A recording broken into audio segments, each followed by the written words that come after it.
podcast, formerly the Mind, Body, and Soil podcast, forever somewhere in between the two.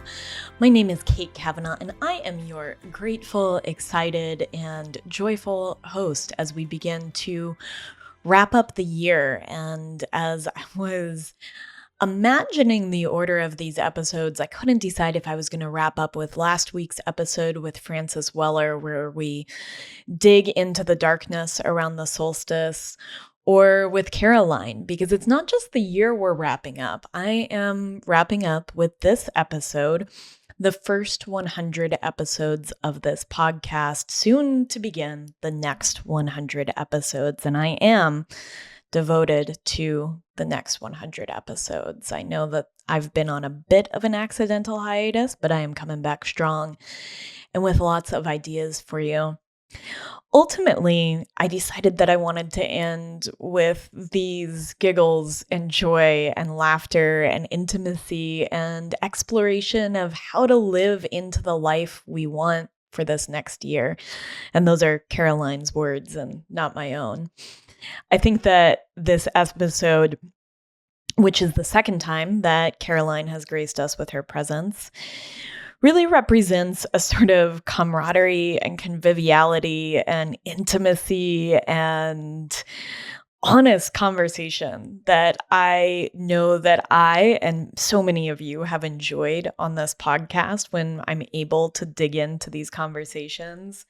But it also represents for me the depth of intimacy and friendship that this podcast has allowed me to form with both the guests and listeners, and honestly with myself. I think it's really profound to look back and to say, oh my gosh, I developed genuine, amazing friendships that I had never had before in my life throughout the process of creating this vision, throughout creating this podcast. And that was very much a part of the life that I wanted to live out, one with community, which is something that we touched on with Frances Weller as well.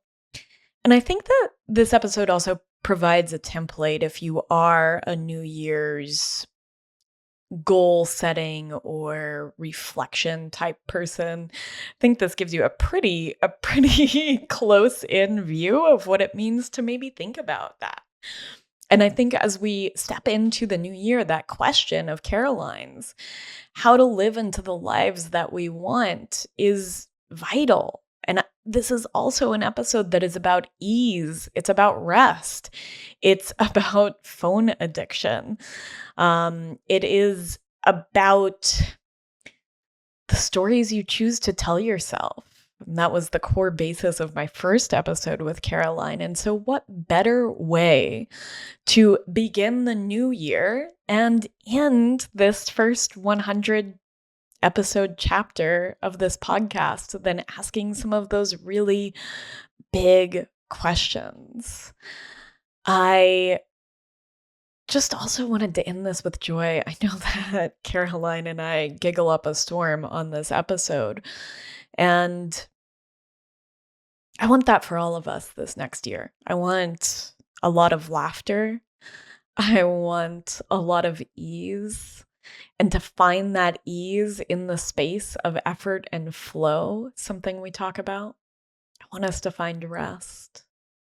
I want us to find the lives we want and to recognize, and this is Caroline as well, that if you did the math on your life, you wouldn't do it. As I reflect on 99 episodes, which I'm going to do a little bit more thoroughly in my 100th episode here, one of the things that is really profound to me is that I wasn't ready, and I'm still not ready to have this podcast. But sometimes we just have to hit record, hit play, hit start, hit go on our big and scary dreams and find our way as we're navigating through them. And I want you to know that I am still finding my way on this podcast, on all of my big dreams and goals. And I think that thing that we hear so often, that people are faking it till they make it, or that we are all experiencing a deep level of feeling like imposters in our own lives, in a way that is hard to rectify, hard to reconcile, even as we live out those lives and dreams, is really true. That we have these constantly bifurcating paths where all of these new avenues open up to us as we are making choices that close off other options available to us. But that expansiveness, that power when we step into it, that sense of agency, like our stories contain multitudes and they could go in a multitude of directions from this point forward. And so let this be the start of new branching possibilities for you, for me, for us as a greater whole. Yeah. I hope all of that makes sense. I actually didn't write this intro out. I just wanted to feel into it and to feel into what it was that I wanted to share here on episode 99. And I think it's what Caroline and I call the real, and she is the best at sharing it. But it's that this stuff is really hard. It's hard to live into our dreams. It's hard to find the routine that supports our dreams, the scaffolding and structure. And that's kind of the honest truth of all of this, is that our dreams require the sort of back end attention to detail that is profoundly mundane. And it requires a level of, I think, both discipline and freedom in sort of equal and tugging and overlapping measures. And this is something that I have struggled into, is that push-pull between structure and between freedom, and trying to really go after what it is that lights me up in this world, and lights up my body as well, which is something that we're going to explore a little bit more in January. I can't tell you what a pleasure it's been. 99 episodes feels like the biggest thing I've ever done, and I met more resistance here in this last stretch of getting to 100. Oh, did I meet resistance than I ever could have imagined, and had to really play with the ideas of self-sabotage and of what I wanted, right? Of really doing the audit for my life and what am I doing? What do I want? What do I need? And I'm going to be sharing all of that and more in this coming year. We have episodes ranging from the deeply informational rabbit holes you know I love to go down, to these deeply personal, intimate, fun conversations between friends about our deepest hopes and dreams and desires and embarrassments. And there's a fair few of those that I share on this episode. And thank you for sticking with me. Wow, like what an amazing thing. We have spent so many hours together. If you have been here since the beginning, I don't know how many hours, but let's call it 200 hours, probably on the low end, that we have spent together exploring ideas and concepts. And I can't believe that anybody showed up to listen. And so thank you, dear listener, for showing up to listen. If you want to support this podcast, I will have multiple ways to support it in the future, but all of our incredible sponsors, and especially this massive shout out to Redmond Real Salt, who has supported me through thick and thin, who has shown up in ways that I can't even fathom, who has allowed me to explore salt at its depths, to explore the community that they've built. You can get 15% off and support this podcast by using the discount code mindbodysoil_15 by going to redmond.life. We have some new supporters of this podcast, including the incredible American-made Field Company cast iron skillets, which I have used through the holidays, and let me tell you, they are awesome. I love a gigantic pan I can fit 2 chickens in. And Behave footwear underneath the tree for me was a pair of hiking boots that I have been breaking in, and they are grounded. They allow me to connect directly to Earth and get that electron transfer. They are awesome, and some others as well. And so thank you. If you want to support, please hit subscribe, hit follow. You want to hear the episodes that are coming up next. And then on top of that, I would just say, if you are so inclined to leave a rating or review, that really is what's necessary for people to find this podcast and know that it's something that other people love, something that stands out in the sea of podcasts. And I hope it is that, because, man, when I scroll through my podcast feed, I am bored. And so this podcast is really a dedication to what I want to see in the world. And hopefully it's what you want to see too. Thank you. Thank you from the bottom of my heart for being here for 99 episodes. I feel emotional recording this. I don't even really know what to say. And I know now that Caroline was the perfect way to end this chapter. She was a huge part with her first episode, and to get to close this out with her is such a gift. So without further ado, from the land of Little Creek, you might know her as at Big Sky Caroline on Instagram and TikTok. You might know her from her Cowgirl camps. She might be unfamiliar to you and you're getting to know her now, in which case, please go back and listen to our first episode together. But either way, here is the absolutely incredible mother and business owner and hustler and thinker and just about everything. This woman does just about everything. Here she is, this person that I think I'm lucky enough to call friend. I know I'm lucky. I just think that I get to call her friend. Here is Caroline Nelson. Like, starting with chin lipo. So last night I was on TikTok. I was on like myofacial TikTok and talking about like tongue posture. Mm-hmm. And I'm really curious. I feel like you'll know the right answer to this. They were talking about like how it's not just the tip of your tongue, you know, in the middle of your tongue. You want the entire tongue touching your upper palate. But I feel like, and I'm panicking because I'm like, I got front, I got mid, but the back, I feel like I can't breathe. Then there's no airway. Do you have an answer to this? I do. And it's not very encouraging. I've actually done a lot of work on this because I have so many mouth issues. I have this teeny tiny mouth. They pulled 4 of my adult teeth, and so everything crowded in and made this like itty bitty teeny bite. And so my tongue doesn't actually fit in my mouth, and I've done some dental work to try to make it fit. And I've actually worked with somebody on tongue posture. And so you want the tip of your tongue at the back of your teeth, and then you want it to basically roll and press up across your palate.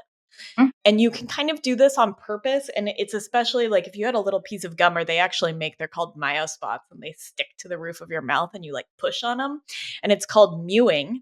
And you'll notice, and I'll do this, like I said, my profile, not awesome. When you suck the top of your tongue up to the roof of your mouth, it actually pulls that pad of fat below your chin up. So. Oh. Can you see it? You know, like the back corner of your tongue, if your tongue had corners, are those up?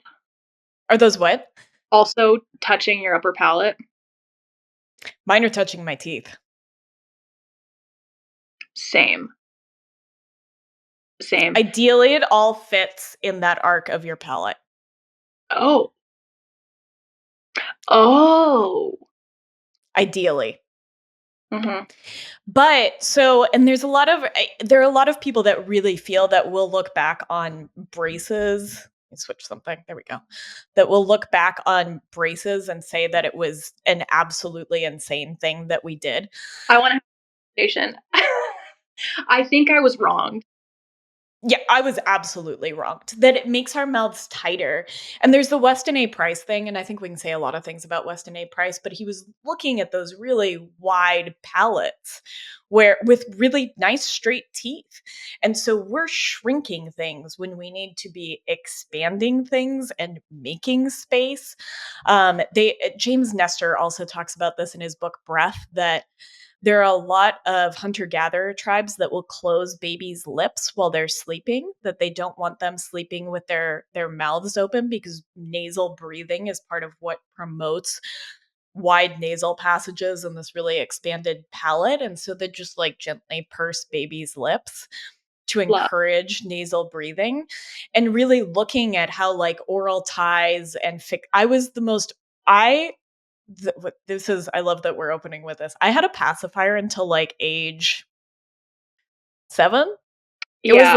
It was Okay. grim, but a lot of that it was grim. It was really grim. I talked about wanting to be buried with it at one point, like as a child. I was like, I'm gonna walk down the aisle. Just like really ridiculous. So, but a lot of kids that love pacifiers love it because our nervous system is set at our tongue, and that roof to mouth tongue contact is soothing, and it starts our Oh, posture too. Like it's the beginning of where our head sits, and it's the beginning of basically how our whole body is lined up. And so a lot of kids will seek it. And I noticed that I still to this day, and I've talked about this with my tongue therapist, I chew on this because it brings my jaw forward and puts my tongue in the correct position, and then I find it soothing. And so I chew on shirt collars. having okay, this is a piece that I was really missing is that there's like a kind of a full body soothe that happens that's related to the tongue. And this could be our pivot to like motherhood child stuff because I feel that like I would like to humble brag right now of like we barely did a pacifier and I think I think my kid's gonna have a good jaw. Like like This is important. and this is my theory. Um you know how like there's different when you have them nurse from a bottle, drink from a bottle, there's like slow it's like dogs, like slow feeders, you know, hay nets for like Lobsters for people. and like you're supposed to let it flow faster as they get older. And I just don't agree with that, especially because like we just weaned, and so he's not nursing from me, which was like a slow feeder, essentially. Mhm. I still have him on like a it's not like a newborn nipple, but essentially it takes forever for him to drink a bottle. But I'm like, we're getting that lower jaw. Yeah. Um Yeah, that strong suck reflex. Have you ever seen there's some I don't know if they do it in like an MRI machine, but it's the nipple going into the baby's mouth and how much of it and it have you seen this? it's like you want it like they have to be like this and the lips out, and it's got to be a lot. Yeah, and it goes like almost it like points down their throat and it forms this entire I mean, it forms the jaw. I mean, that is Katie Bowman actually talks some about jaw formation in breastfeeding and just how much work it is, Mhm. and therefore begins to set all of this musculature, all of that really healthy tongue posture, and that we need that. And then we need to go forth and chew food later on, like actually chew food. Yeah, all we basically just eat slop. Mhm, mhm. We just eat mushy slop that we never have to chew, we never have to use our mastication muscles. She talks about us outsourcing mastication to machines, which is something that That is forever forever thinking about that. whoa. Yeah, I'm making Morgan he's like sucking on a lot of thinly sliced brisket right Mhm. now. Like just trying to I mean, meanwhile I'm having my slop huddled over the stove, but he's having like bone marrow and brisket. Whatever. I'm actually curious about that because I don't know, I have such a and I think you do too, I have such a push-pull relationship with optimization. I don't want optimization to be my end all be all. I don't want to be optimizing for everything at every moment, though I am want to trend that way. But with a really young kid, I don't know. I feel like I would feel, I don't know. Do you feel like you want to optimize for him right now, especially as things are getting set up? Or how have you found I don't know, the balance between all of it? especially in, I don't know, Instagram mom world. I am thrilled to introduce Field Pan as a new sponsor of the show. I've been using a Field Pan, it's a cast iron skillet, for the last 4 years, and it's now the only cast iron I purchased outside of vintage pieces. There's a reason for that too. Their cast iron feels like vintage because of their small manufacturing process that allows them to create those thin-bottomed cast irons of yesteryear.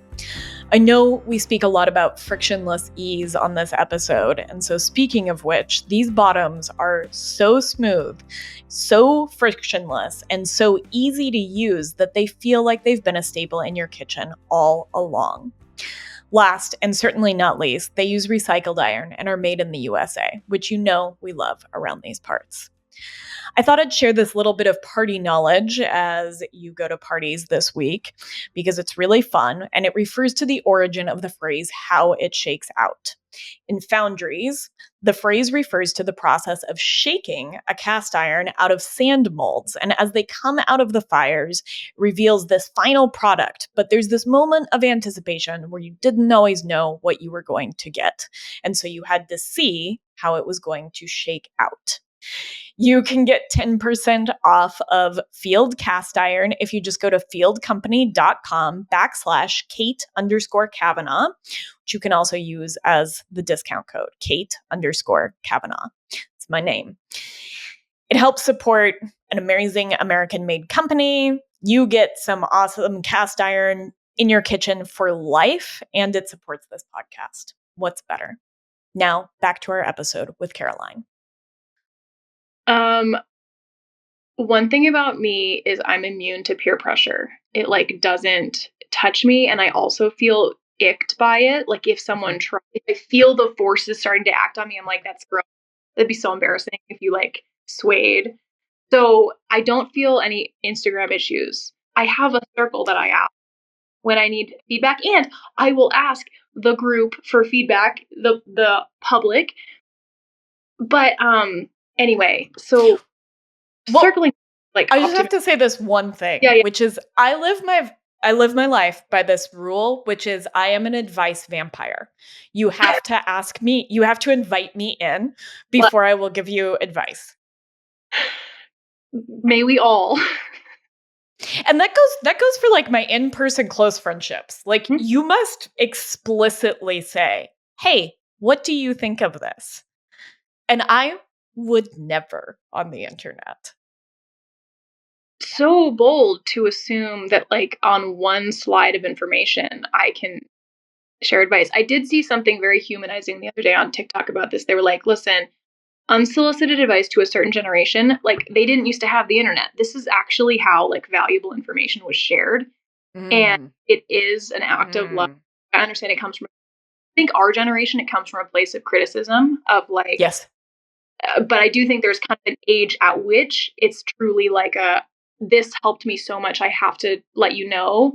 But I can truly talk about the sort of feedback of it all for hours. I'll get off my soapbox, but it takes a lot of, I would share so much more if people just zip, I would, because I have a disease where I have to read the DMs. It's an affliction. Me too. And so I can't stop myself. And so then I just stop myself from sharing. But anyway, circling back to optimizing, I just feel like I've picked a few hills to die on. And then the rest of the time I'm like, he'll be fine. So for example, home birth, died on that hill. Best hill ever. We all lived on that hill, actually. I loved the evolution of that hill too. Watching you die on that hill, it brought me. I was so proud of you. I was just rooting for you. Yeah. And it was that's the other thing about advice is that home birth journey. You have to walk it yourself. Yes. And other people's noise is not just distracting, it's unhelpful because it's an inner voice thing. And if your inner voice isn't so sure, you should not do it. Anyway, that was one. Breastfeeding as long as I could was one. Turns out that's only 8 months. I'm kind of bummed, but I was starting to go insane. I was becoming hard to live with. And then like Whole Foods, baby led weaning. And he co-slept with us for like 4 months, and then he went to his own room. But for example, like I will let him fuss and kind of cry in a not extreme way for like if he needs to sleep, I'm good. Like, so there's definitely things. It's like um I'm not obsessed with everything. I feel like I'm just trying to hit a few big, like really impactful early milestone things. Okay, first thing I want to say, the thing that I was proud of you for wasn't the home birth itself, but was how much agency Mm, you demanded for yourself. You like required, like your baseline for agency was high, and I loved that. And I just want to be really specific that like that it wasn't the home birth itself, but it was like I am doing this the way that feels right to me, and I am listening and leaning into that. Um, I could have done that in the hospital as well. I think you can do that yeah, anywhere. me too. It's just that when you go to the hospital without much agency, it causes so much disruption. Yeah, I mean, you talked about being a problem child just Yeah, in the process of your prenatal appointments, which I'm a problem child just for my GP. I bet. Yeah, like I'm I, I'm a problem child at the doctor. I'm a problem child when I take Josh to the doctor too. wait, love. It's like a problem child for everybody. I'm a problem child for my vet. I was Yeah. like, do we Wait, really? so I'm actually surprised you have a GP. Yeah, I have health insurance. I know. I just like I'm I just, don't even know what to say. I'm like, who to go to for my own healthcare? I don't know what to do. I don't either. I still can't really figure this out because I can't afford like gorgeous concierge, functional medicine all the time. And so I think it's honestly nice to build a relationship with your GP under your crappy healthcare so that they know you and know what you need. And maybe you can get to the point where they order the blood tests you want or take care of anything that has to go through Western medical, which, like, Mhm. some stuff does. And so I've worked on building that relationship, and that feels sensible to me. That's excellent. And it makes me think so much. Had I had a great OBGYN, Mhm. 100% had a hospital birth. That relationship was the thing. And it's also structurally, it wasn't allowed. Like they have, 5 rotating OBs, you're going to get who you get. So there's Yeah. even within that particular hospital, there was like no way for me to even have that relationship. But yeah, I guess the answer, at least an answer that could work well for me, inspired by what you're saying, is like find the person, and then The have the best person. get the And best. you kind of got to compromise on that one. Yeah, yeah. And probably good. Like I don't need someone to yes man me um on my healthcare stuff. Like I already have me for that. I Yeah. need Yeah. Yeah, I trust myself. I don't need I don't need them to answer big questions. I need them to be there if something bigger happens, if I need something bigger. And I actually purposely looked for and would tell anybody I go to a nurse practitioner who's a part of an MD and has an overseeing MD. I look for PAs and nurse practitioners. I think they are better, and I think that they are more open to hearing the research that you've done than a traditional MD. And you are too extremely limited by where I am. Like I am surrounded by the most nightmarish version of like an old 70-year-old doctor that is deeply stuck in his ways. maybe this is like controversial, but I would almost rather have that than like a slick someone my age, so bought in, um who like is gonna accuse me of like questioning the science. Yeah. I read like a study. That being said, I have a huge stomach issue and I actually have to get endoscopies every now and again. So I have a gastroenterologist and he is young and slick and fit and he does not want me in that office and my stomach looks better than almost like 99% of his patients and he gets it. And so There's like, I guess I was just meeting like some of the like people that I met in the hospital with prenatal were like peers, and I felt like so looked down upon. And so there's kind of somebody that might be a little older that has that almost like been to battle a little bit, and they're like, "All right, I'll just write you the script," or like, mhm, "Yeah, mhm. that's kind They're of over nice." it. They don't need to fight anymore. They've seen it. No, Yeah, and they're I like, love that but it's also and this is we're down a rabbit hole, but it's weird that doctors are peers now. yeah, I have this like ear chiropractor. It's so weird. I can't handle that. Like these are the kinds of things where this makes me feel of a certain age. Mhm. Mhm. Yeah, I'm mid 30s. Yeah. Yeah, I turn 36 next month and it's like, "Oh, I am like on that downhill slide to 40." Oh Do you boy. your personal happiness as you age? I missed the first part of that. It cut out. How do you feel about your levels of personal happiness? Like, what times of your life, what ages were you? What direction is happiness heading in? Mm, that's such a great question. I Such a great question too, because I think that the lens that we apply looking backwards is so much rosier than Yeah. the glasses we had on at the time. Mhm. I loved 16 to 18. I just had a blast. An absolute blast, though looking back, it was not an easy time either. I had left home and things were really hard, but I was having a really good time. Um, there was a period, I think in my mid-20s where I felt really happy, and I think a couple years ago was peak happiness. Mhm, Like mhm. 3 years ago, right around the time of starting the podcast, honestly, like Hmm, peak happiness. And then the last 2 years have been tumultuous, but I feel like I'm on a good road back. mhm, mhm. I hope you're enjoying this episode with Caroline Nelson. Caroline and I share a passion for salt as much as we share a passion for being salty, which makes this the perfect time to thank our sponsor, Redmond Real Salt. Redmond Real Salt is a mine to table salt right here in the USA, in Utah, from the ancient Sundance Sea. I know because I went there this October. It's packed full of 60 plus trace minerals and packaged in everything from teeny pocket shakers to big 25-pound bags. And Redmond has been my go-to for this exact reason and many more for years.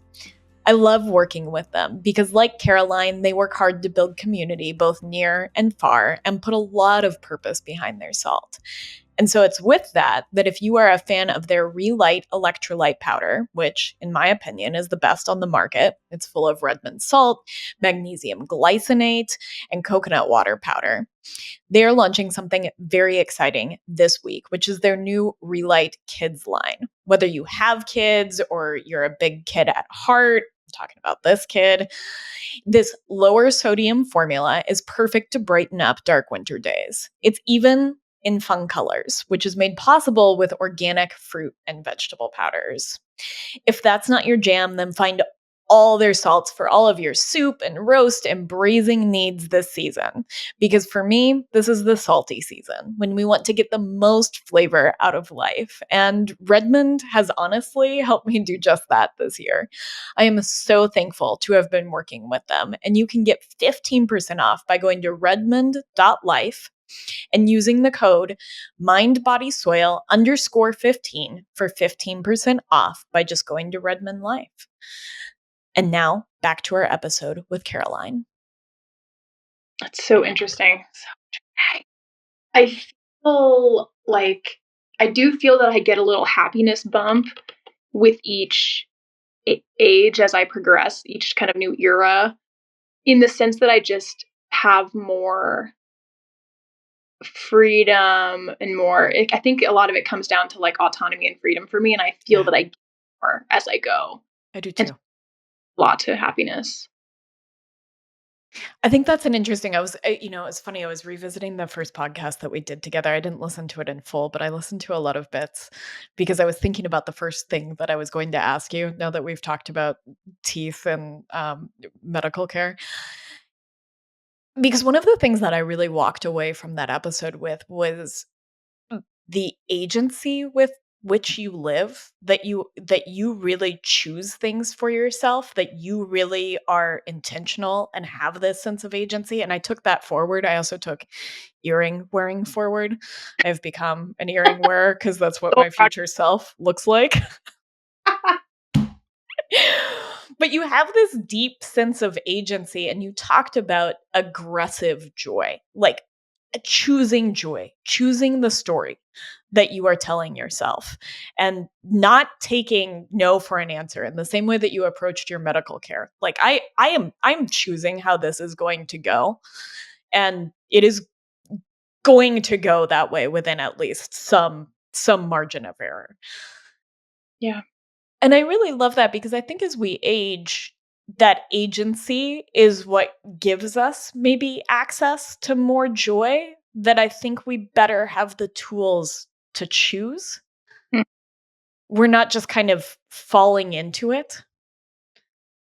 I don't Yeah. know. Does all of this resonate? And this kind of dovetails with living into the life you want.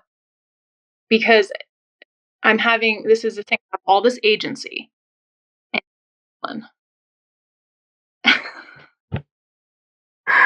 And this is my huge challenge right now is I spent so long like building the inner strength, inner voice muscle.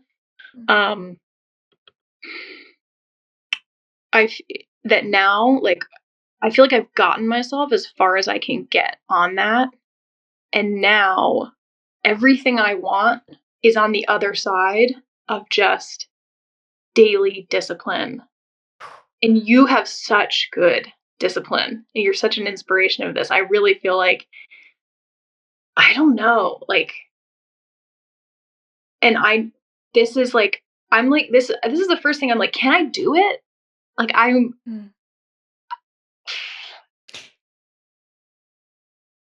don't know. I feel overwhelmed at the challenge of like, this is just something I haven't worked on at all. And, Mm. like we have a team now at the feed store, farm/ranch. I I'm not like what for me to have a healthy body, for me to have great home cooked meals at night most nights, I have to get up earlier. I have to work out in the morning.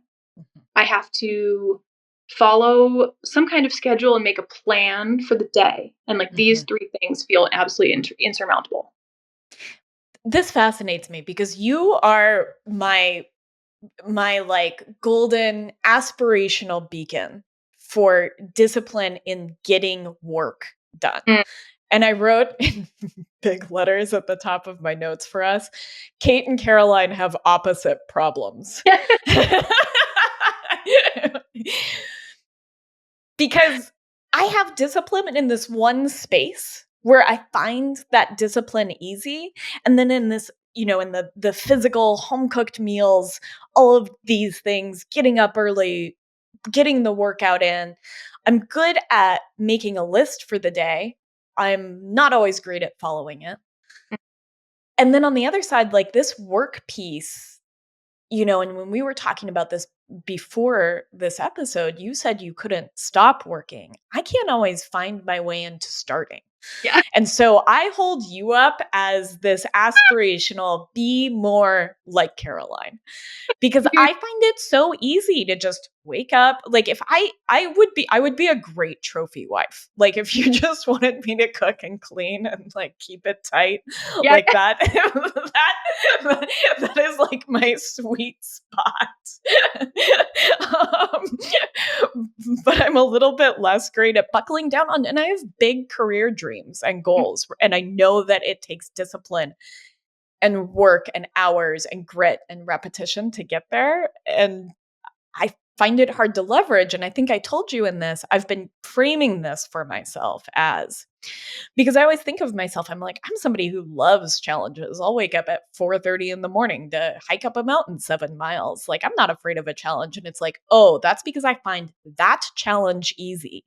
But this other challenge, that challenge I find hard, and I actually avoid it like the plague. Like, I find it easy to put a bunch of money on the line, put an event together, risk it all, see if people come, run the whole thing. Like, I find that it's hard. It's easy hard. It's like skinny fat, you know? Mm-hmm. Yes, this is what it is. It's like skinny fat. Yes. Okay, so that's your skinny fat. That's my, but like, to be honest, I'm going to be so honest with you right now. This hurts me to say. Like, for me to get up before 7:30 is like hard / almost never happens. Like, I do think there's something to be said for like, I may genuinely need 9 hours of sleep. I think a lot of women do. Totally. I was going to ask what time you went to bed, because that's relevant to this conversation too. I can't go to bed. I can't go to bed. I love to scroll on my phone for like 2 hours, like 10 to midnight. Yeah, a little night scroll. I feel like there's a Hall & Oates song about this, like working on my night scroll. Like, going to sleep with the like slight scrolling glaze still behind my eyelid, twitching slightly, like in the corner of like my crook of my like finger is still in cell phone shape. And I am, 34 years old, like running a business, and yeah, can't go to sleep before like 11 midnight, and then I'm late. What does it give you? What does your night scroll give to you? Well, I'm addicted to my phone. Me too. So yeah, it's like any, and I originally, when I was starting to think about my phone addiction, I was like, well, it's different than other addictions. No, I actually liken it to almost food addiction, because you need it. So how do you manage a dependence on something that I will have to use probably every day for the rest of my life? But it's basically no different in any other way. I have no self-control around it. I'm thinking about it when it's not in front of me. Yes, me too. It's affected now also how I experience things. Eyes have become like an Instagram camera. Like, I am clipping, I am editing in my mind, in my eyes, as I look at things. Wow. Yeah. Like, that's pretty, how the light's hitting that. Yeah. Yeah. I mean, I'm in some ways I'm envious, because I'm not good at like creating content. That's something I want to get better at. I feel like I'm just a consumer and not a creator. But like, and you and I have talked a lot about the phone addiction thing. And I had a really good run this summer with getting myself way down on usage. And then I fell off the wagon. Completely, utterly, I epically, honestly. I mean, just like, I fell off the wagon, and then there was a cliff next to the wagon, and I also tumbled off of that. Yes, I'm feeling like being really honest today. I mean, I could probably count on my 2 hands the number of times I breastfed without looking at my phone at the same time. Like, I couldn't be bored for 5 minutes. Yeah. And I think actually, like, maybe this is helpful. Maybe I need to be this honest and like scare myself a little bit to try to. I've tried different things. Like, right now, my phone's in black and white. Tried that. Yep. I jailbreak every jail I make. Me too. Me too. And I never set a hard jail, like the ones where you can do unbreakable jail. I'm like, well, I don't want to be. This isn't a super max. My one space of freedom from that, honestly, is hiking. Like, I go out, I hike, I don't get service. Same with working out. I do not look at my phone while I am working out. I do not think about recording my workouts. I'm not at a gym, like I'm in my like crappy home gym. It's just like me and the mice, and then when I go out on my hikes, I don't get service and I'm more focused on something else. And so it's building that time in that is away from that, because I think our boredom muscles have atrophied completely. Mhm. I'm having trouble reading books. Yeah. The book has to grab me so deeply. Otherwise, I find my eyes like skittering across the page looking for like pop out concepts that I can just like, got it, great, okay, there it Yeah. is. Yeah. Um, I've been like fast forwarding TikToks now. It's like too fast, like too slow to watch them at normal speed. I want everything at like 2x. Yeah. I mean, I think that what do they say? You watch the first 3 seconds of any given video, that people rarely watch beyond that. And I get that because I I do that too. I mean, I've taught myself how to listen to audiobooks, and I think that that has helped immensely. But I also, okay, we're getting really honest. Should we get really honest? Like, my dependence on tech, I don't know how to describe this phenomenon, and it is so embarrassing. I can't believe I'm saying this out loud. Sometimes when I can't find something, I don't even like, okay, like my headphones or a pair of pants, one of my thoughts is, could I Google where it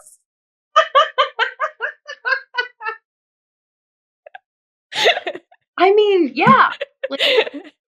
I will be Googling something. Someone will ask, and I'm like mid listening to the question, already Googling the answer. Yeah, And yeah, I I mean, like the answer is discipline. The answer is discipline. yes. And I don't have any, so I don't know what to do. Like, But you do. I mean, you get all of, like, from my outside looking in, you get all of this work done, and especially with everything that you're juggling. And I said this in our prep, that I out of all of the people that do business that I respect the most, you are one of them, because mm, you hold all of these different roles and mm, responsibilities. You have the ranch, you have the feed store, you have Cowgirl Camp, you have your online presence. You have all of these things that are dovetailing together, these separate buckets that you're managing, and you have the discipline to get things done on a daily basis to make all of these businesses that have increasingly more people and community tied mm, into them, and to truly run them. I mean, what you did with Cowgirl Camp for, what was it, 8 weeks this summer, yeah, was astronomical. And so to me, you have an immense amount of discipline, and it's yeah. being applied in this certain way. And so one of Oh, my questions for myself has been, I find this physical discipline very easy, right? mm, Get up, hike 6 miles, and then do an hour and 15-minute weight workout. Sure, like, let's go. How do I get that how do I harness that and apply it elsewhere? Because I have discipline. I just don't know how to apply it in all of the spaces. did you ever read that book? Came out like 10 years ago, maybe more. I mean, talking about essentially that we have sort of a finite amount of grit or discipline. You can grow it over time. I'm just wondering if I used all mine up, or if I use mine up on a daily basis on the wrong, or not the wrong thing, expend all of it on work. Um, So I'm going to bungle the science on this a little bit, but bear with me. The studies on willpower are fascinating because they essentially point back to the idea that if you believe that there is finite willpower, you will have finite willpower. And if you don't believe there is finite willpower, you will not have finite willpower. Oh. And this is like very controlled for studies on willpower, which is fascinating. That's about right. I do find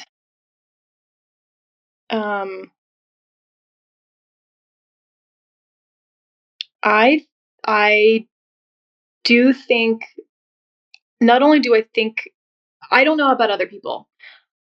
I believe I have finite willpower, and I trust my body telling me that. And I think it makes sense. Like if I kick my ass lightly because I love working. I'm addicted to work as well as my phone. For 8 to 10 hours in a day, there is simply no more. I've ignored my body all day long. I missed the window in the morning. I woke up too late. I had to start working right away. Quote unquote had to. And so then it's 6 p.m., 7 p.m. It's dark out. Like I crash. It's like a total nervous system crash. At night, we get Morgan to sleep. I eat something, bathtub, scroll, chocolate bar, cozy. Okay. This I think is interesting too, though, because I don't view that as a lack of discipline. I view that as I need a long on ramp of downtime in the evenings. And I have tried to change this about myself. I turn into a pumpkin around 5 p.m. Mm-hmm. Like I am a pumpkin. I am done. Yeah. I go to bed around 8:30. And those 3 hours are devoted to pumpkin time. And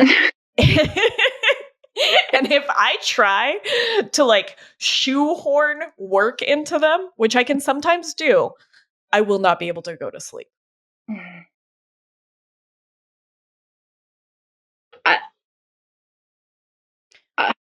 I feel I'm in the trenches right now, and I feel a bit like at a loss because usually I feel like I have some insight and kind of a sense of where I'm going and even what I need to work on next. But I am really in the trenches with this because I think I'm only just starting to get my head around the magnitude of my challenges in this area. Like, Yeah. I do think the phone addiction, it's like that thing where if you stop drinking, if you had a problem, everything gets a little bit better and you don't quite know why. Like, well, I only drank, from 8 to 9 at night. Why is my mood better? Why am I doing better at work? That doesn't make sense. I used to only have fear. It's like all this stuff. I kind of think if I got that under control, it might feel good, feel more motivating to get out on a hike without my phone, without anything. Like suddenly it's like you get your eyesight back. You get your ability to even be where you physically are. I've lost almost the ability to be present. And I was thinking about this last night, mid scroll. The kind of last thing I have left, I'm thinking about other stuff if I'm reading a book. I'm thinking about other stuff if I'm watching TV. Even when I exercise, I'm thinking on my phone and I'm just doing a little Stairmaster thing. The sort of last bastion of connectedness to me is face to face. Yeah. I feel like I can be with people. I'm with you right now. Yes. The minute that we're off the phone, I'm going to be splintered into 10 people. Almost I will almost feel myself glitch sometimes. Like if someone asks me a question I'm not expecting, I'm like, give me a second. Hang on. Loading. Buffering. Yeah. And some of that also is just the hormones of being postpartum, a baby. Some of that is that. But yeah, there's the phone has done this to me a little bit. So I have a lot of thoughts that Mhm. can I offer? Can I Yeah, advise vampire? please. Because this is for me too, because I am absolutely in the trenches of this right now. And I am in the trenches of, and I want to bring us back here, of like living into the life I want. And some of that includes the question that we have also been asking, which is how am I complicit in creating the conditions I say I do not want? Thank you, Kate Havstad, for bringing Jerry Colonna's quote into our life. I really appreciate that. Um, a couple of different things, because I've been asking myself that same thing, like, when am I present? And I am most present here, right? Like, we are on this podcast together, or if I'm in person with people, or if I'm forced into, I love public speaking because it absolutely forces me into presence. Yeah. Like, there's no getting out of it. You're just absolutely trapped in the pressure. And I hate it leading up to it, but I really like it when I'm in it. Yeah.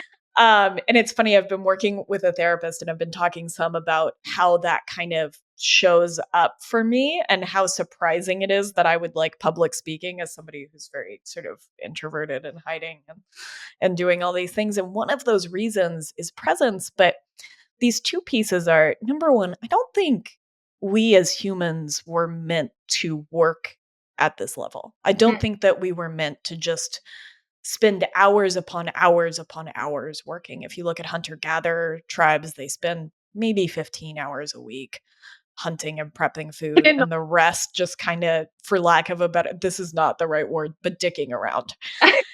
And I think we're a dick around species. I don't think we're actually built for this level of quote unquote productivity. And I think the one thing that we are built for is human interactions within a community and a village. That is our natural state. We are herd animals. Of course, we would be the most present and the most Mm. comforted when we are with our herd. And so I think these questions of discipline have to be looked at through the lens of, this is a very unnatural thing that we are trying to bend ourselves into.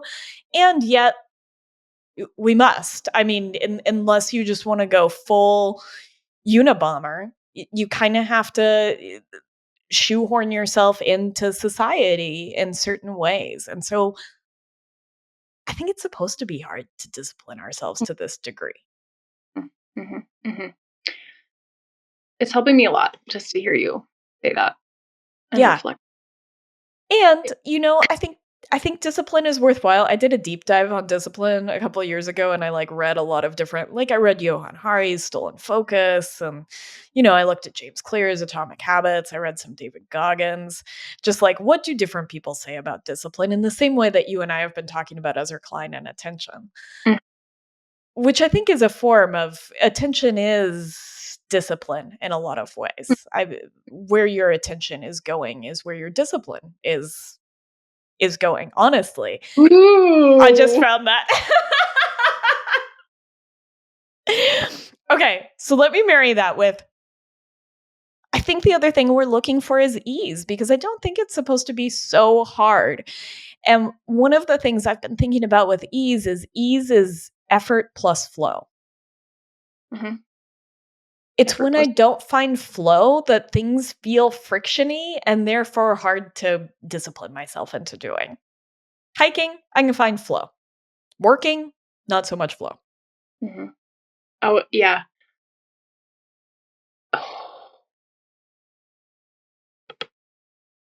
I'm gonna have to marinate on that one for a little bit. Effort plus flow, and I get a lot of flow at work. I Mhm. especially, um so I run these camps in the summer for women. They're retreats. We call them Cowgirl Camps. Um, in it, when we're in it, it's so intense. Everyone's exhausted. We pulled a trailer. We packed the truck. We went grocery shopping. We're like exhausted. Having the best time. It truly feels as close to like it almost it. I think this would be like almost a boot camp feeling. I'm just projecting, but like that's what it's like, camaraderie, a tight peer group. And when you're in it, in the setup and the teardown, that's like when it's really intense. Um, I'm kind of like wanting it to be over. Like I can't, this is Mhm. just too hard. This is too hard. Mhm. And now I am Mm. missing, I'm aching for it. Mm. I'm dreaming, looking back as like that being some of the happiest I've been in years. Mm. Um, and I think sometimes when I think I want ease and I just want rest, but I don't, that's not what I need. Mhm. There needs to be some like grist, like some grit in it. Friction. There has to be some friction. Something to push against. That's the effort. That's like part of getting low. Yeah, and this came to me, so the guy I'm working with asked me what ease felt like, and I was like, "It feels like kayaking when you really hit a stride, right? Or when you're riding a horse or even just watching horses in general, right? Like, it's not easy, right? There's some effort involved, but you hit this flow of how it feels to be in that rhythm. Mine are all physical. I'm riding a horse right now. It's not frictionless. And I think that we have this misguided notion that ease is a frictionless surface, that ease is something smooth, that it doesn't require anything, but it is when you are finding flow in the face of something that is pushing back at least a little bit against you, whether that's the waves or the horse or whatever it is. And that's where that like effort plus flow comes in. And Wow. I think you're right, because I wonder if so much of the rest that I think I need is pure frictionless fluff, right? Like to me, rest, binge watching something truly awful, like in a couch suck all day, when I'm not always sure that that's restful. And you said something that I also want to point out, which is you said, the build up, the putting it together and the breaking it down are the hard parts, but what happens in between is magic. And I think a lot about Tons of ease in that. my favorite times at the butcher shop. Thanksgiving, line is out the door. Right? Wow. Like you're just like you are just getting railed, Yes. and everybody is in high spirits because there's no other choice. Like you must be in high spirits. And you're finding this rhythm, and it's a bit of a sufferfest, and you're in it together, and it's really fun. Mhm. Setting up Thanksgiving and cleaning up afterwards, ooh, that is a whole different story. But if I back apply that to like how I feel about any project, getting any project, even if it's, writing at home together, hard. Mhm. Finishing it, putting that last 5% on it, impossible. Hate it. Don't want to do it. Yeah. The last 15% of a project, nightmarish. I basically never do it. Yeah, I'm not a finisher. 5% done. It's the But only way.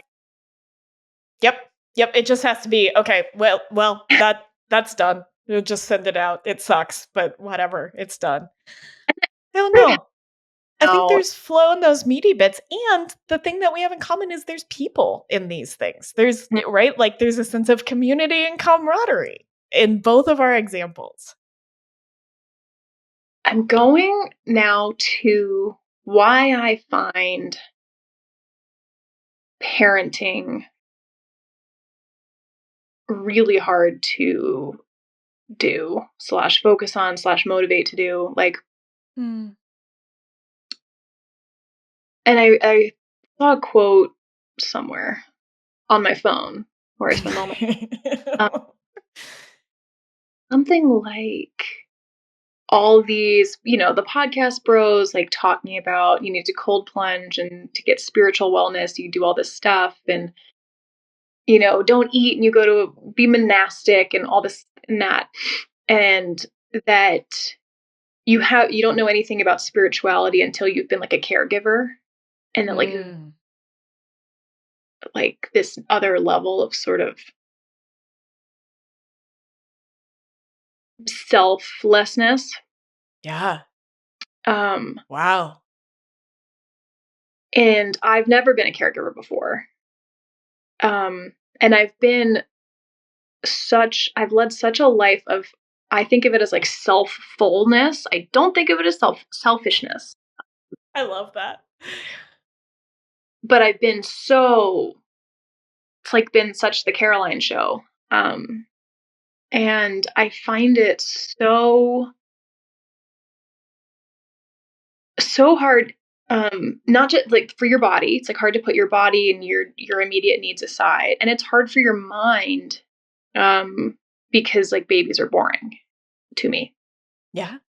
Yeah. And objectively, but certainly to me.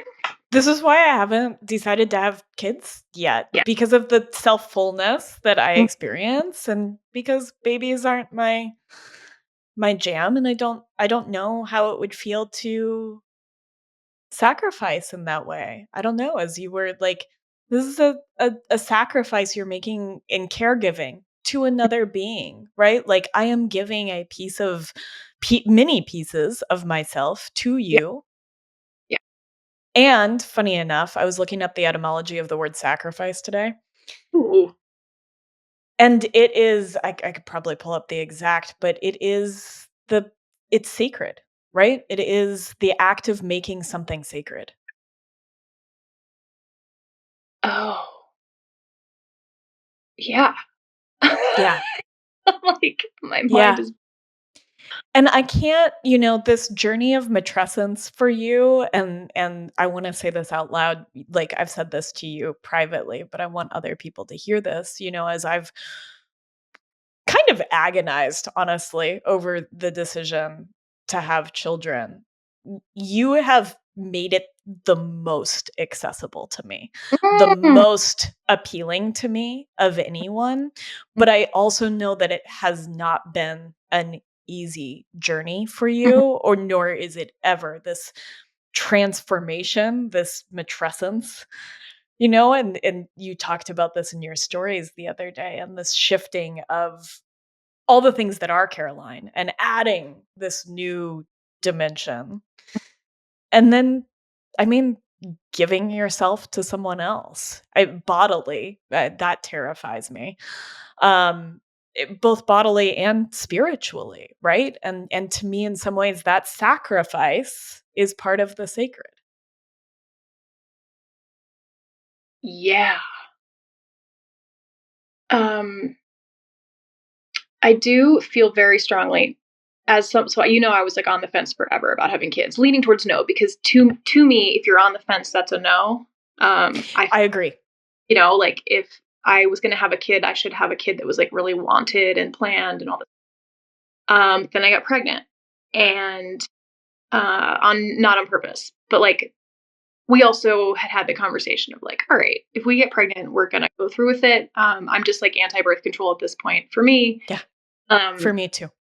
yeah, and so I get pregnant, and I just describe it as like 51% being okay with this. It was just like so slightly tipped that way. And I really went through pregnancy as someone who was just like, I I kind of didn't. This was one of the first things in my life that wasn't like a hell yeah, I'm 100% doing it. I'm driving this. It was like almost one of the first things that had happened to me. And I had a lot of, that was hard. Yeah. Yeah, especially because, I mean, what we've talked about both in this podcast and the other one, right? Like, you approach everything with this sense of agency Mhm. and choice, and to an extent design and storytelling for yourself. Like, you are building this story.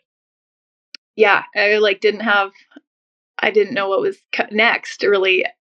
And I'm still definitely like going through matrescence and rebuilding kind of my sense of myself, um, with Morgan in it. The thing that I was blown away by, um, this is going to sound like the most obvious stupid thing, but I guess like he came out of me and I was blown away by his personhood almost immediately. I guess I was expecting like more of sort of a pet rock. Yeah, that's what I would expect. I Yeah, mean, not just to like validate how surprised you were. I would expect pet rock. like for sure, days and there's a while that they're like that. Um, but I was expecting like his personness, his personhood will kind of emerge over time. It will Mhm. grow. But his himness was like so there from right away. And I had these feelings of like, oh, there's someone else living in my house now. Like Huh? it, Yeah, I'm like, yeah, I would feel that way. Yeah. All of a sudden, you have this. I don't know. I mean, to me, like, would they feel like an interloper for a minute? Right? Like, yeah, it's just been dropped with a new roommate. it definitely, yeah, like a little bit like roommate vibes.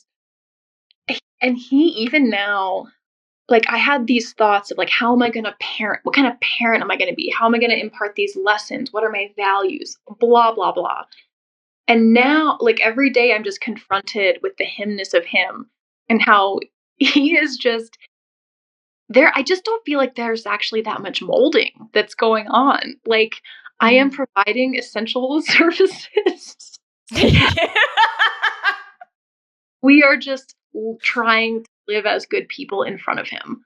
Like, that's really going on. I do think as he gets older, when more like decisions are being made, the actual parenting gets a little grittier for sure, but it really is like, um yeah, that part just blew me away, and I'm still reckoning with like, how do you make a decision like that? Like, like to sort of create someone else's complete and total autonomy, personhood. It's like too big of a decision to make. Yeah. Oh, it's way too much. It's too much weight, and I think that Like, I sorry, I have like I'm being pulled in a lot of ah, and I think oh, okay. I mean, first let me say how beautiful. Like how beautiful to have all of his hymness just be here. And I think there too our neighbors are the other people that really inspire me from a parent standpoint. They have 4 boys, the oldest of which is my age now. And she often talks about them as like they were always these people. Like these people that you see now, like they came out and there were aspects of like what it was to be these boys from the get-go, from the word go. They're the same now as they were the day they came out, which fascinates me. I feel It just fascinates me, but I think also I mean, I don't think we're meant to agonize over this decision. I mean, I do think that this is another trapping of modernity. I think that we have access to way too much information, time to think. I mean, like the luxury of getting to make this mhm. decision and to absolutely consider it from every angle. And I think that's great. And I'm very for having that luxury in these modern times. Yeah, And but I don't, mind fuck, and I don't know that there's a way to even do that math on like whether choosing that your child is good or bad. I know that's like so unfeminist of me, but that's like where I'm at now, and I'm grateful for all the reasons that we're older and having kids for the first time, more stable, I guess. But I don't yeah. know that I could really say I'm happier or unhappier if I would or wouldn't have or would have done it 10 years ago. I don't know that we can do that math. I feel like Two it's a things. Oh, promise to women. oh, two things. First of all, I wrote down from our last episode, you said if you did the math on your life, you wouldn't do it. Mm. And that really stuck with me. About like ranching. Yeah. Yeah. Yeah. Yeah, but it's so true. If you did the math on your life, you would never do it, right? Like if you really took account for it, you wouldn't do it. And so there is this aspect of having agency, and then there is this aspect of just letting it ride. And as you were talking, all I could picture was I don't want our girls to get bred just yet, and the buck is in the barn. This is like the worst comparison ever. This is the worst thing. And I'm sure people are gonna be like, you cannot compare this, Kate. And I mean, there are bars on the window in this barn, and the buck is sequestered, right? Like, I don't know if it's a supermax prison, but it's pretty prison level. Came in the barn the other day. There was a girl. I have no idea how she got in, you know? And it's just like, man, if only the decision were that easy, right? Like I'm just gonna fly through this window. To My body like decided to get pregnant. It was like, stop holding us back. Yeah. Yeah. I mean, there is this biological component to it. Mhm, And so I don't think that it's meant to be agonized over. And as you were talking about Morgan's hymness, which I just love, I wonder how you feel in your you-ness, mhm, which is immutable, right? This Caroline that you spent all of these years building and choosing a story around that it is incredible. I mean, the things that you've chosen to do with your life and in your life, and then how that you-ness is still you or maybe doesn't feel like you, I don't know, mhm, now in this process of matrescence. mhm. Yeah, I'm really in the trenches with this one as well. When I'm alone, when I'm working, when I'm driving, when like riding a horse, doing the things that I've done a lot of, I feel like me, immutably me. And when I'm parenting, I feel a bit like a stranger that I don't know that well yet. Mm. I can do the motions. I still feel like me. I look like me. I'm content in the moment. But I don't have a grip of me as a mom yet. Yeah. Even like the word mom and me seems weird. I'm not a dog mom. Like Bless. the animals don't call me mom when they're talking. Yeah. Yeah. Which is a ridiculous statement as it is, but I'm not anybody's mom. And so I identify with that being a trickier transition. And I do think I spent so much time mentally getting myself right for a home birth or a natural birth, wherever I was going to do it. And that took huge focus and mental discipline. I do think it's like it had that the immediacy, like of your belly growing day by day. Nothing like it to focus. Like I got so disciplined about mental hygiene and like yeah. Anyway, Mm. um, You had to that be was present. I had to Forces be, present. and I sort of then he was here, and I was like, well, I haven't really thought about this part that much.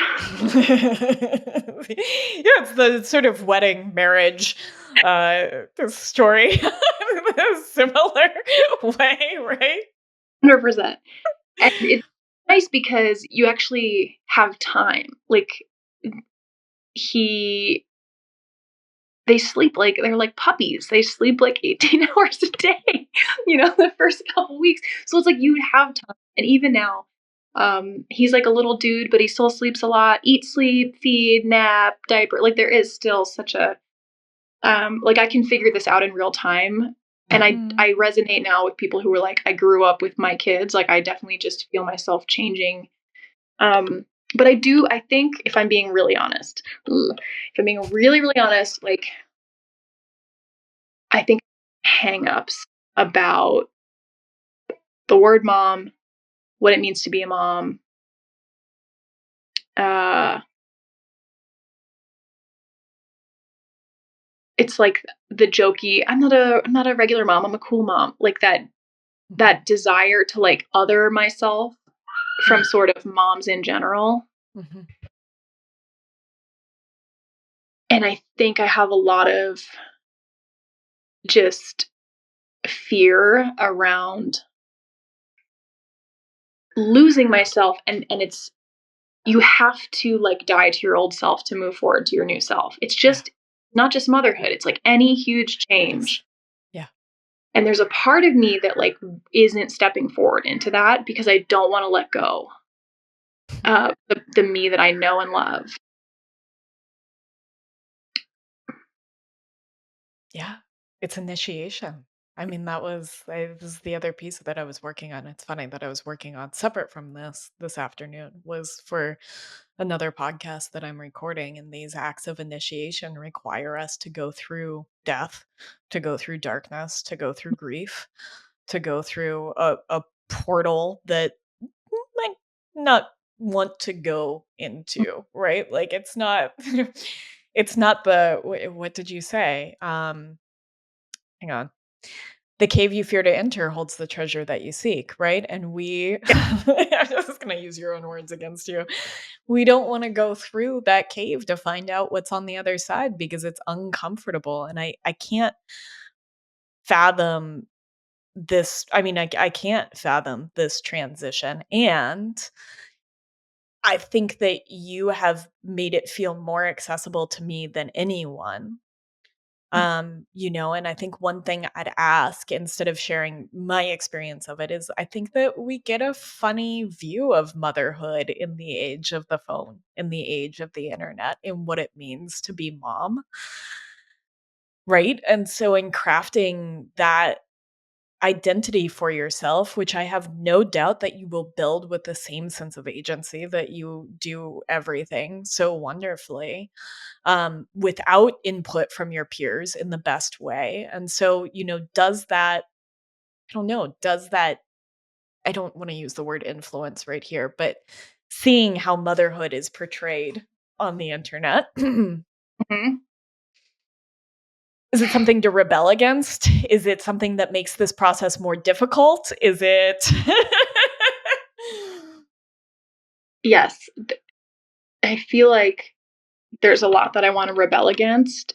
And like I know that more strongly than I know what I'm for in Yeah. motherhood. And it's also hard because there's a lot of truth like mixed in to the portrayal, to the edifice of things that are portrayed about motherhood. So I think my like sort of blanket rebellion is a little bit imprecise. Hmm.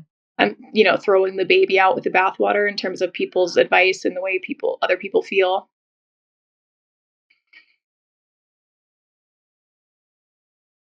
I had this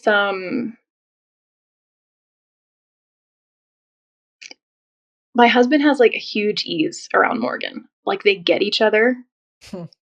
and I don't have that. Like I feel like I know him on kind of a deep like soul level. I picture like when I think of who he is all the way down to the bottom, I think of like the ocean. I think of like very cerebral kind of watery deep images. So I feel that I know him on that level, but on a what are your likes and dislikes and your preferences and all that kind of stuff, he feels harder for me to get to know. And the other day I was I asked myself like what if I just sat with him and like really tried to be with him and get on his wavelength. Like what if instead of me bringing me Mm. to him, what if I tried to let him, and it was very subtle, but I felt like, oh my gosh, like there he is. Like suddenly we had so much more ease around our interaction. Wow. Like just seeing what he's looking at, me also looking at it, me also touching it. Instead of like going to the next thing or trying to show him, let me show you what I want to show you. And I think this is going to be just like one of the huge lessons of motherhood for me, of the sort of how separate I am from I mean how this is so like so obvious, but how not about me it is, how the best thing you can do is like just be present to it. When I was pregnant, I did a couple really impactful Reiki sessions that were borderline like sort of spiritual Mm. transitional like moments in my life, and I had so many crazy things happen. Uh, one of which was like I had a vision of him at age like 22ish, early 20s. I saw him as like a grown man. I heard from his grandmother. She sent me like a message for Justin, and I was told like I had to surrender to have a good birth, which was really helpful to me. And then the other big message was like, you don't have to make him a good man. He is already good. Mm. And I just, those are the like when I can really embody that, I like parenting. Yeah. And when I can't, I don't have so much fun. Do you think part of flow is surrender?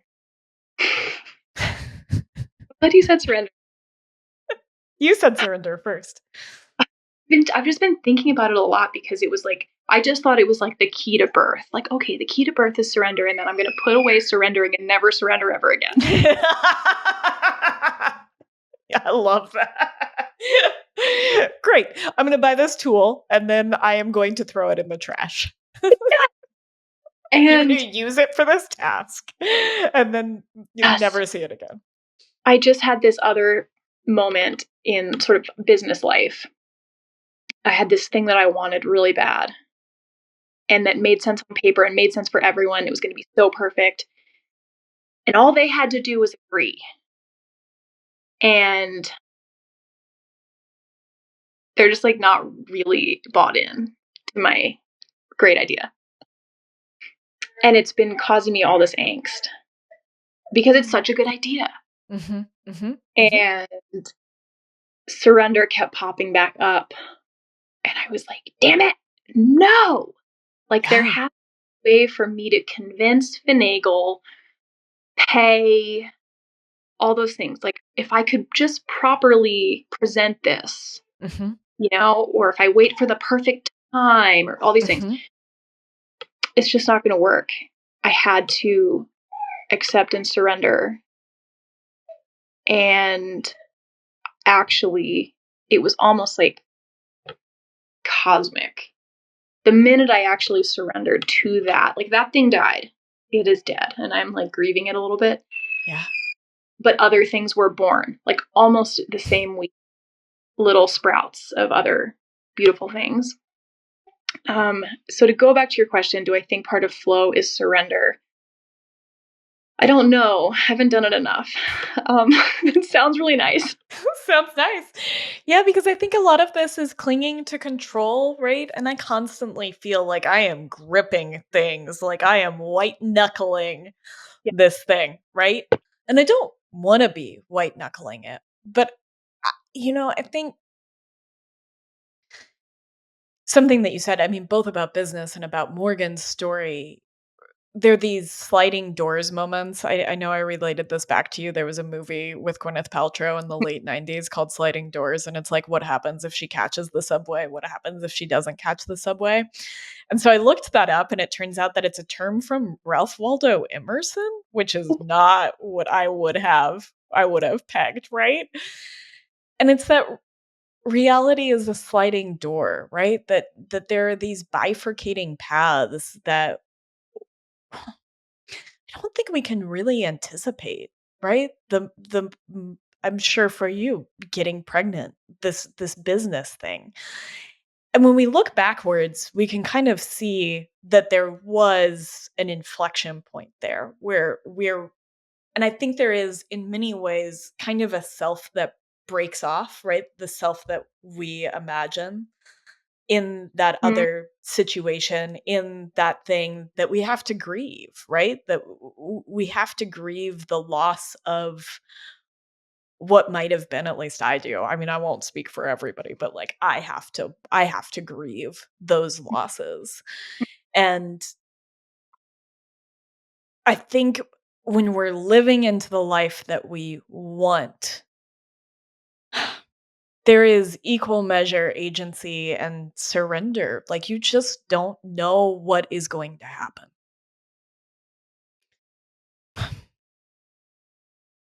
Hmm. Because there's something interesting there about the life we want. Like, there's something sort of grasping about Mhm. just even framing it that way. What do I want, and how am I going to get it? Mhm. That's how I'm thinking about it. Me I too. have I have a notes app in my phone that says what I want, and it's like a Mm. things, Yeah, I including love that. is and rest are on the list. And I'm wondering now about if it's just like, so please let the answer not be just wanting the life you have. Like, no. No, no, no, that's not okay. I feel like that's always right. That's what a gratitude practice is.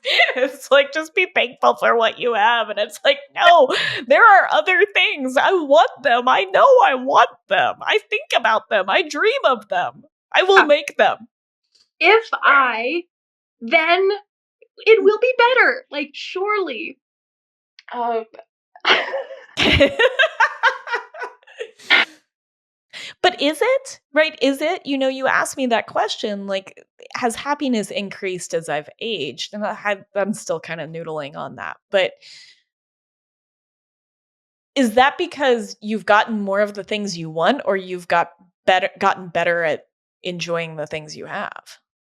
well, and there's real tangible things, like, I believe that money and things can buy happiness. Happiness can be. So the other day I was posting about how I could tell I was a little bit in like a depressive state because I can tell by the state of the house. There's trash and dishes in the sink and all this. Always. You should And see my house right now. I am depressed. this green. Um, this lady wrote to me and she's like, "Don't have any shame, mama." Like, sorry, I'm doing her voice. I don't. It's just like it's annoying to me because I'm like, that's But not it. that voice is why I don't wanna be a mother, because Truly. don't have any shame mama.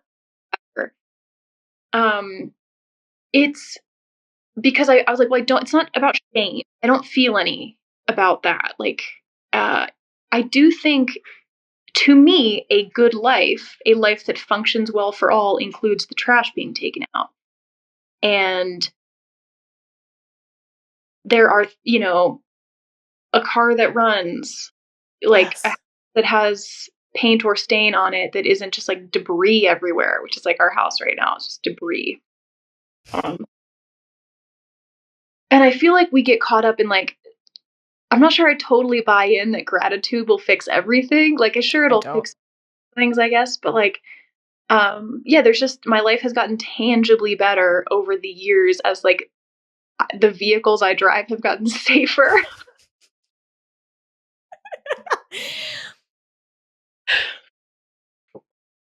I think that there's this really odd tension that I struggle with. I think especially in the world that you and I kind of skirt at least the edges of. I don't know if we're in it or whatever, but I think that when we're constantly optimizing. Okay, so there are a couple of different things at play. There's kind of the like optimizing for our evolutionary biological best. And I feel like I'm really editorializing it. And I feel like that has trickled down into the way that motherhood is portrayed, which I'll be really honest here. I am turned off by the Yeah. way a lot of motherhood is portrayed, where you just give yourself completely to child. And because that is your biological imperative and what is necessary, right? And so there's this kind of optimization there that has some tension with, look, I can look at sort of my evolutionary imperative. I can kind of look at what I, as a human, was designed to do. I was designed to walk a lot more, to eat whole foods that kind of aligned with my space, to have less blue light after sunset, right? We can talk about all of these different things. But ultimately, I do live in a a modern space. And even if these are trappings, even if this isn't quite where I want civilization to be, this is where it be. And and so there is this aspect of me that continues to want a career and doesn't think that's a bad thing and wants to drive a car that I feel happy in. I actually don't know if safety is my first car goal. Maybe that'll change, but like a car that I feel happy in, and that there are things that money can buy that bring me joy. And there is some sort of aspiring, not to really astronomic heights. This isn't Yeah. like stratospheric, but aspiring to a certain level of comfort that is afforded by money. And I think that we get caught in the tension.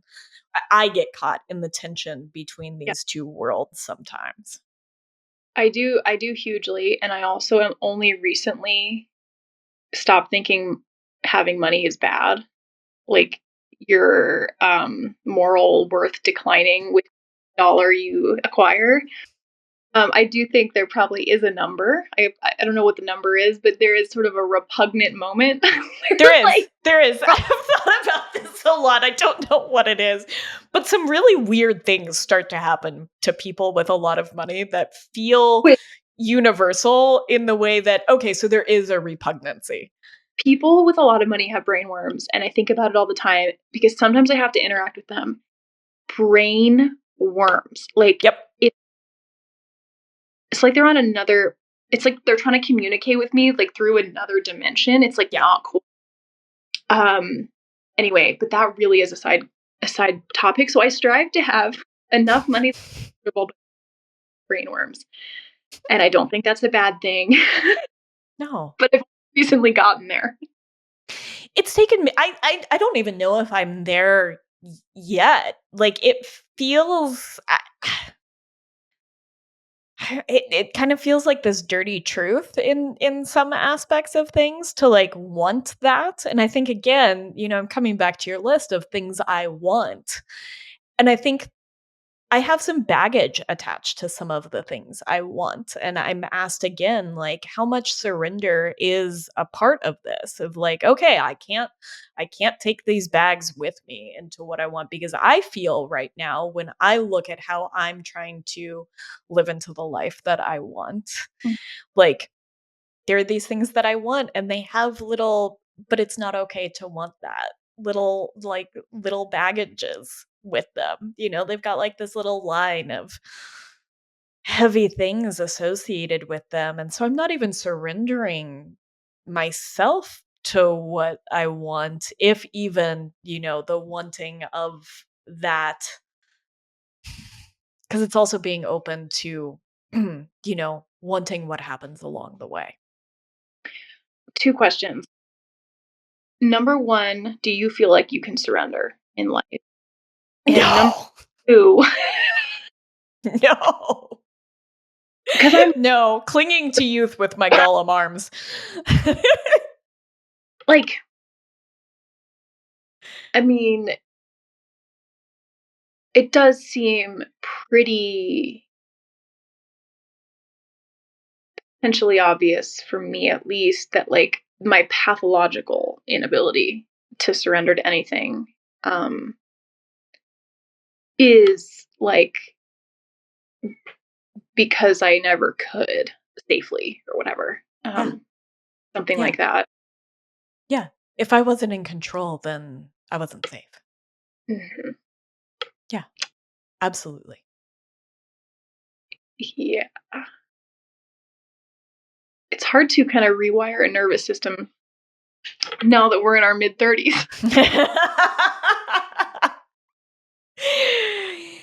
This is it though, right? Like and when I look at so many of the patterns, and I think actually the most obnoxious thing about being in your mid 30s is that if you sit with it for a minute, if you sit with the pattern for a minute, you're like, "Ugh, I know where this is coming from."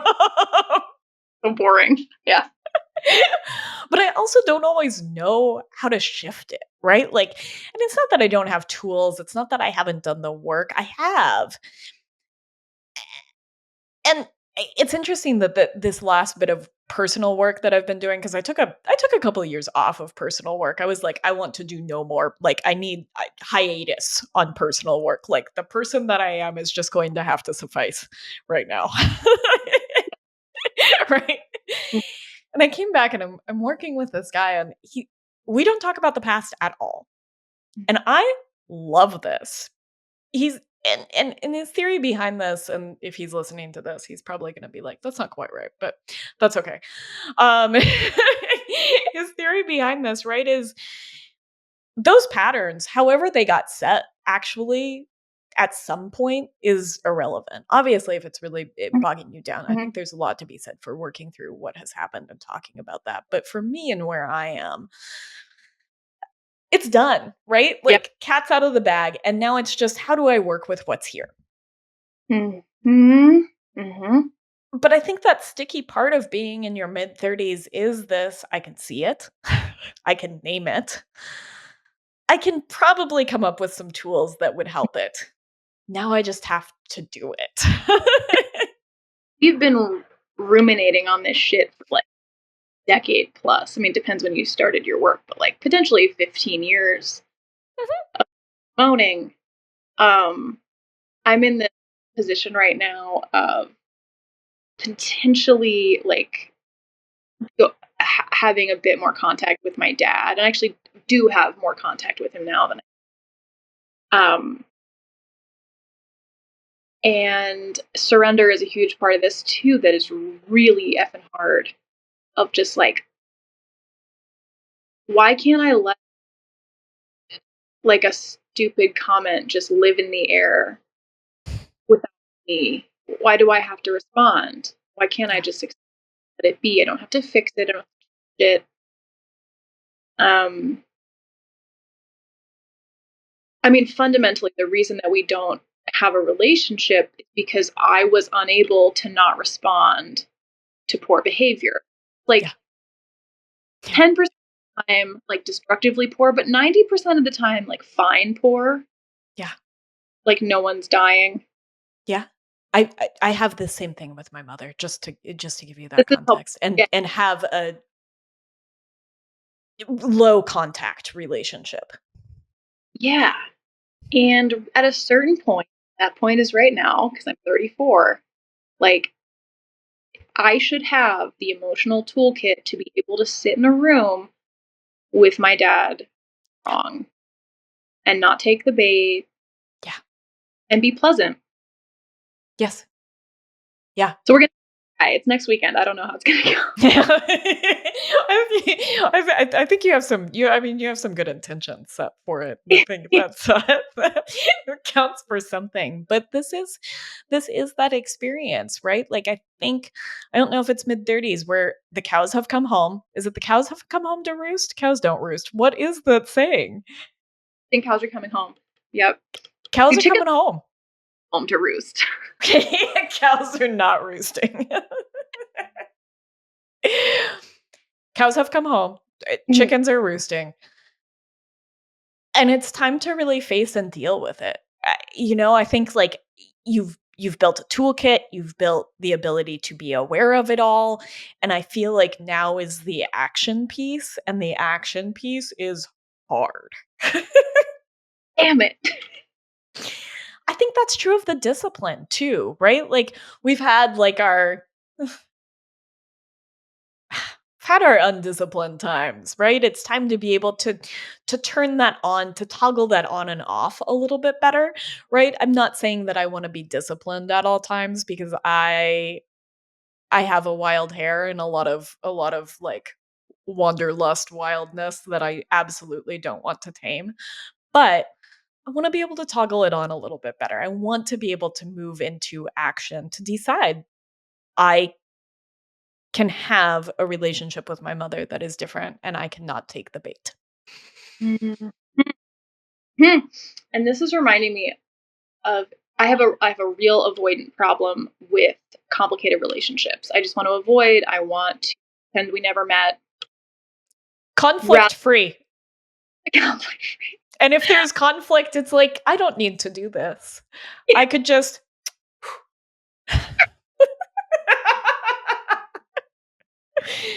I'm just gonna dip out. When me and my husband fight, I'll be like, "I'll leave." Like, forever, though. Like, and it'll be over Mhm. the stupidest thing. Just so I'm really kind of aware of this and working on it, and now that I'm a boss, like, I have to this. Mhm. Um, and then I read That's a why quote. Josh is the boss. Justin won't say the thing, so I have to do it. Um,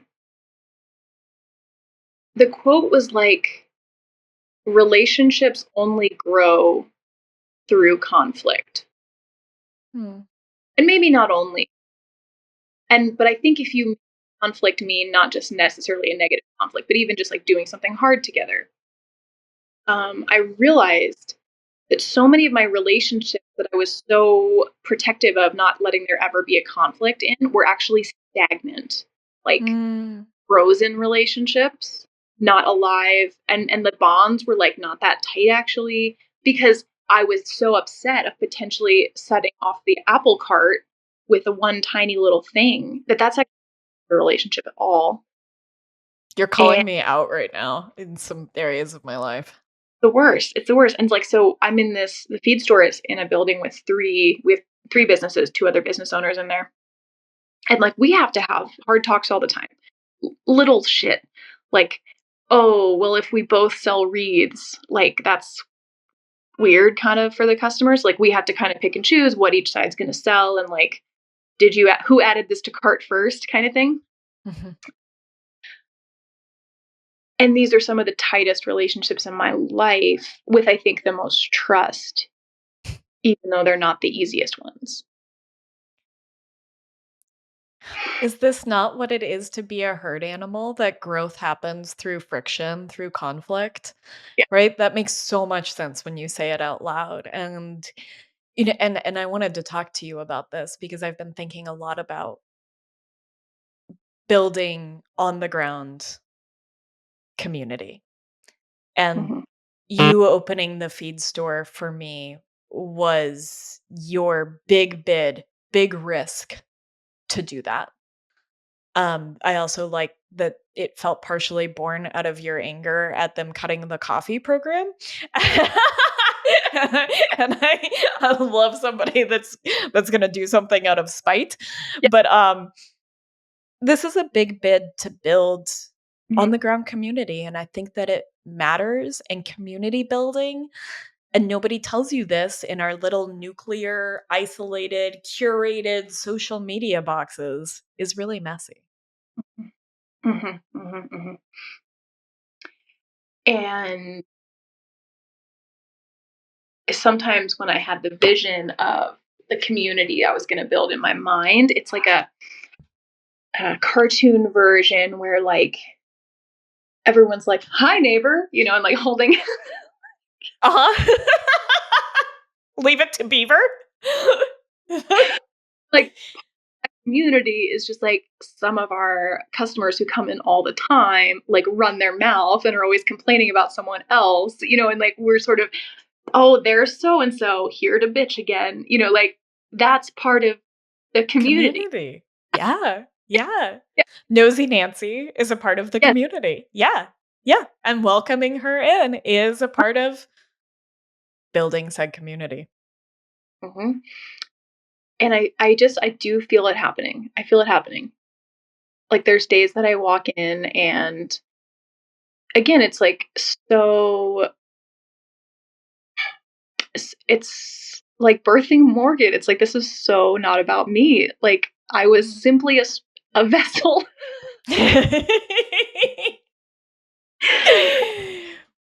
Everything has a life of its own and everyone's making new relationships and friendships and like I just pay the rent kind of thing. I mean, just to be flippant about it. That has been really cool. And I think we like I'm looking for the perfect kind of diner booth to put on our side so that we can have people like a real place to kind of hang out. And I think Yeah, once we do, like it's next level vibes. Will be next level vibes. Mhm. the hope. Yeah. I mean, it feels that way. I mean, it feels that way from the outside looking in. I will tell you that you were looking for a dishwasher for like the last 2 Cowgirl camps, and I was like, I could fly out there and wash dishes. I told Josh this. He was like, "Get a ticket." And I was like, "I really can't this month," but I was tempted because Yeah. it looks lived in, and it looks good, and it looks like you are building that space that people are craving. And I think, to your point that you're not a vessel, and not to harp on the podcast I was prepping this afternoon. He was talking about how, we talk about psychology being very self-oriented, looking Mhm. inwards, and we've talked about that some on the podcast, but ultimately we're a part of a community, and everything is in service to the relationships that we can build. And one of the things I've been thinking a lot about is how much we've lost the village, whether that's in parenting, right? I think that there was a lot more just sort of co-parenting and sort of kids running wild around, and multiple adults there to sort of herd corral and guide them, or whatever was necessary. But I think we've also lost the ability to hold that messiness, to surrender to the messiness.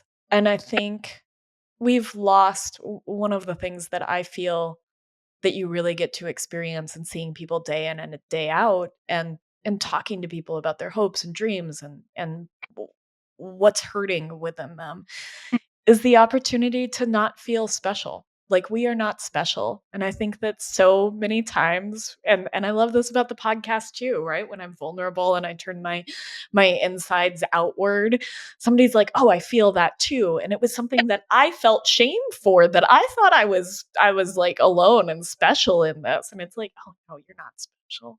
Mhm. In the best possible way. And about community, I'm just realizing this, but I do think, I mean, the feed store has created tons of community for us, to the point where I'm like, I really don't feel like I need to socialize. I don't need to go out anywhere. Like, I saw half the town every day. Amazing. Yeah. But also, Morgan has brought some more community into my life. And this is Mm. potentially an interesting little bullet point on your pro con list. I haven't formalized anything. It hasn't gotten that formal yet. It could though. Um, like, you have to rely on more people. And so you do. And so you have to reach out. Like, right now, I have this amazing girl, Trinity. She's watching Morgan in the other room, also helps at the feed store, also helped at Cowgirl camps. And, like, truly a part of our village now.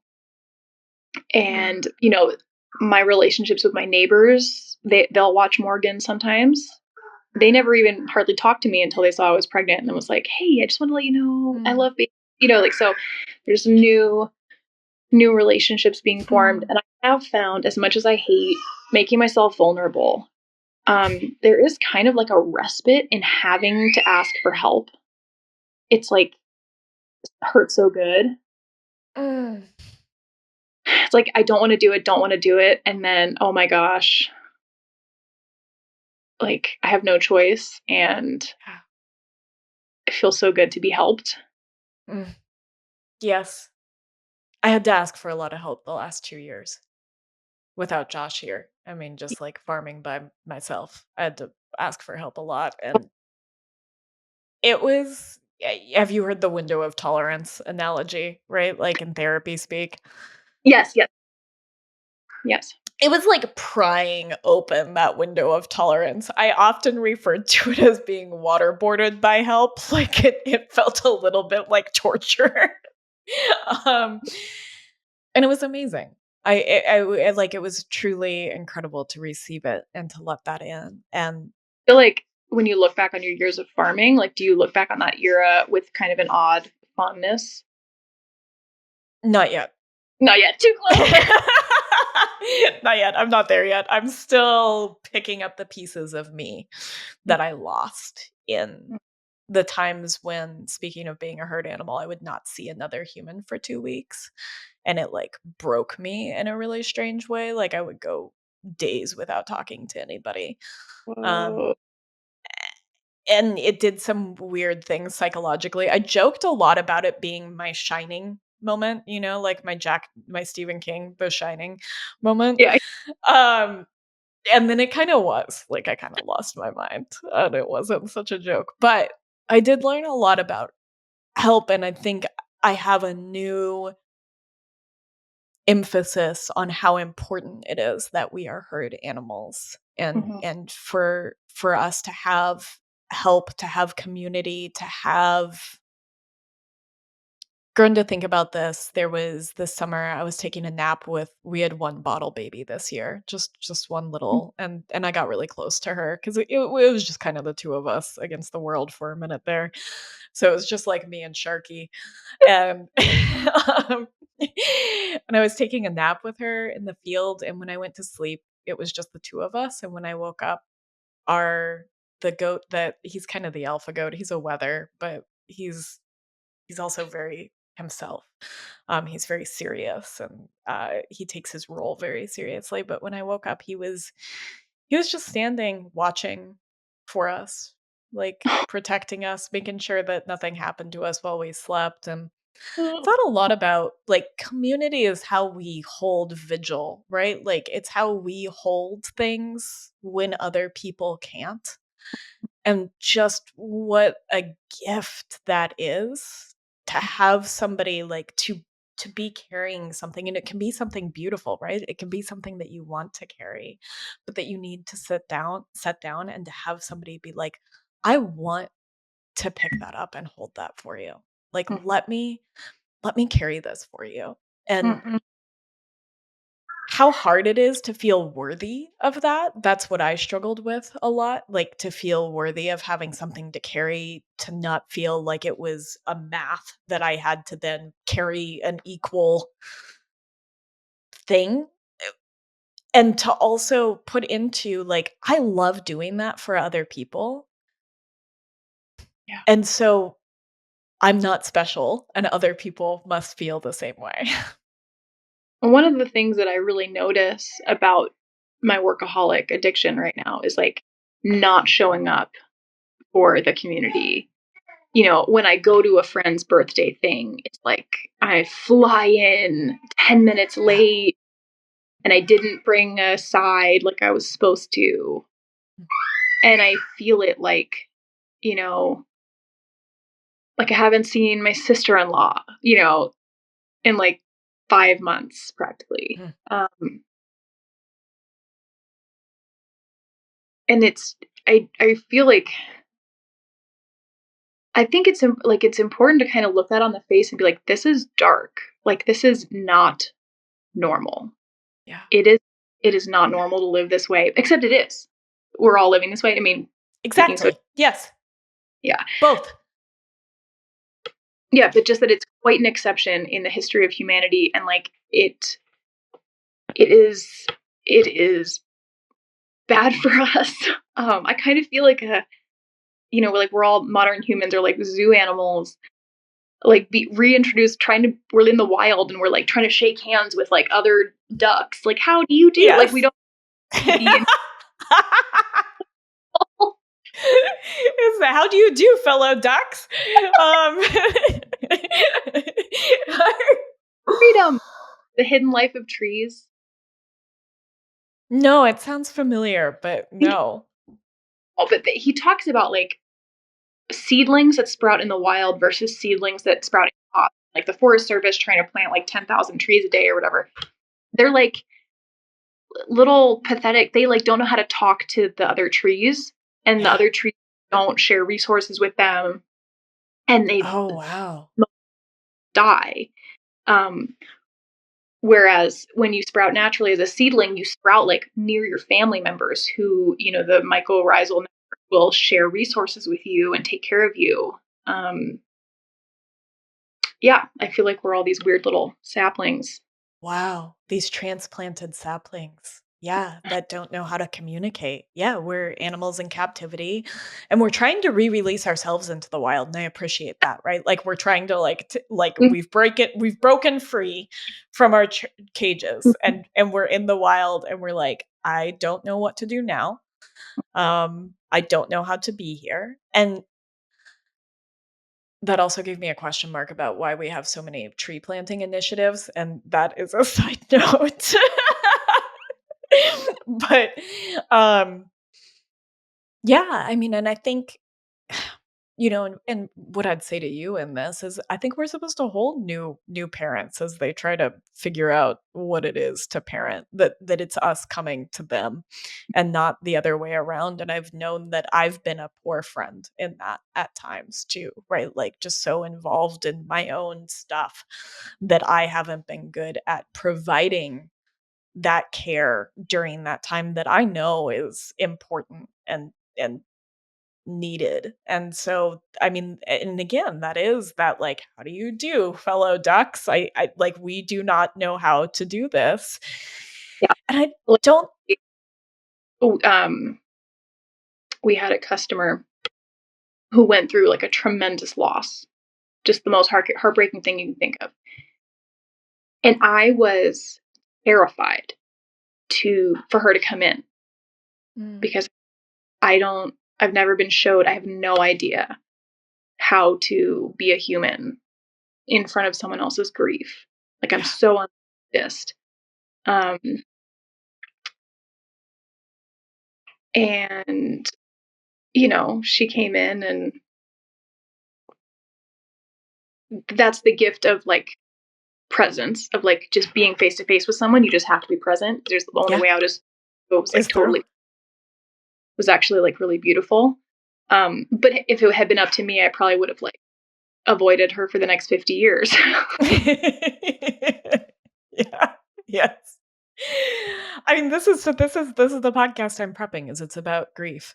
And it's about how to hold the grief of others, and it's also how to hold our own grief that we have lost the village. Mm-hmm, mm-hmm. Like Ooh. our own sadness, our own grief that community isn't there, and then what it means to build into that community, to reimagine it, to make space for our grief and then the grief of others, like that, to hold it, to find our way back to the herd, to recreate the herd when we have no good blueprint, like we have lost the skill of being in community. Mm-hmm. Oh my gosh. But and I just want to say this, you're doing that. The feed store is that. Yeah. It Yeah, I have such peace around it in the sense of like, if this, and I do think it's going to make it. I think the feed store is going to make it. It's showing like good early signs that it will, for a small business. But if it doesn't, I have a huge amount of peace about just giving it our best shot and like what it was for whatever time it'll be. And just grateful. Yeah, grateful that we got to do it. It's been really funny. Like the, you know, evil chain that cut off the free coffee that is in our town. Uh-huh. So for like the listeners, like they used to offer, it was like an unofficial policy, but they would just be like, no charge when you would get your coffee in there if you were a co-op member and you spent a bajillion dollars a year there with them. So they used to always give free coffee. Well, they cut off the free coffee policy when they got bought by some other corporation. And I basically like never went in again after You were that. furious. Oh, And furious. should have been, like, and rightfully so. I mean, it's the worst coffee in the world. So like nobody was abusing this policy. It was like if you were just so desperate for something hot to hold in your, like once a week maybe, and then like we're spending like 5 figures in fuel there. It's just like the insanity of the sort of Scrooge McDuck or whatever-ness of it all. They are like fully threatened by our feed store. And it's so funny because they do more I love this for you. than we probably do in sales in an entire day. Like they're so big. They'll like, people come in and like scout out what we're carrying, and now they're like carrying Redmond, but it's 25% more expensive, and like they brought in local meat, big emphasis on the quotes around local. It's like from a couple hours away. And it's like a distributor that's a couple hours away. Mm-hmm. But whatever. It's been funny. Like, I'm like, good. if I've done nothing else, I like made their manager sweat a little bit, and that feels good. Like, Not just sweat, but you just mentioned, I mean, at least 2 of those things. I could argue for Redmond too, but 2 of those things are about community. mhm, The coffee is absolutely about community. It's about giving back. It's small. I mean, it's really small when we're talking about what we're talking about. And the local meat, right? Like you are building a store that supports people in your local community. And so, how funny that they would pick up on these things that feel very communal, that feel very in the spirit of building that as, oh, this is clearly something we're lacking. Um, mhm, yeah, and to feel that. And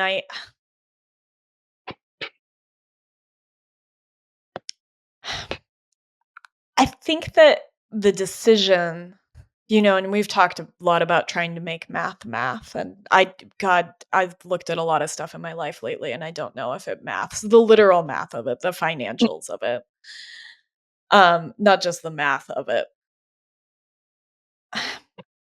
And I think a lot about the butcher shop because I have a lot of regrets about the butcher shop, but one of them is like what I definitely don't regret is that it has built community. And I think that small businesses provide an opportunity for all of these just web of connections to flow out from that actually end up making a really big little difference that can just shift something entirely. And I think this year I've looked at a lot of what happens when they go away, in the case of like manufacturing towns, and yeah, a lot of what happens also when they come back, when somebody is bold enough to say, let me build a little business that's not going to be, it's not going to get us repugnant rich. Is that the new like none of these businesses are going to provide wealth to levels of repugnancy. Yeah, but yeah. it I does something. um, one of our employees came from a local, one of like it's like a chain, but like a locally owned chain. And when we were sort of pitching him to come work for us, we were like, what benefits did you get? Like, what's your health insurance situation? And he's like, oh, nothing, no health insurance, no benefits, and an hourly wage that like is, I think, at poverty line. Like, I have to run the math, but like pretty close. Um, and because originally we're like, we're not poaching any employees. We're not gonna, people just have to come to us. And we're like, oh, like this is a corporation, like a large, very recognizable name brand, actually abusing people, like uh keeping, like seeming like deliberately like keeping people in poverty. And one of the things I think about, like it is hard. Payroll's a lot, it's hard. Yeah, But it is. one of the things that I think that we do is like, once you work in an environment that is positive for the most part, healthy for the most part, I hope, for a decent, for a fair hourly wage that you can live on, um, you start to kind of think you're worth that.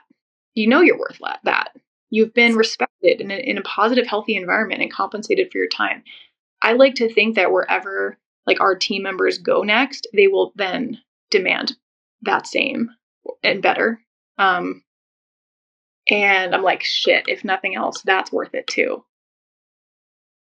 Yeah, to give people I mean, just even the what's possible, to Mhm, reimagine how mhm, they want to be treated and to demand that from companies that should have been treating them that way in the first mhm, place. But that creates, I think, that begins to create a seismic shift. mhm.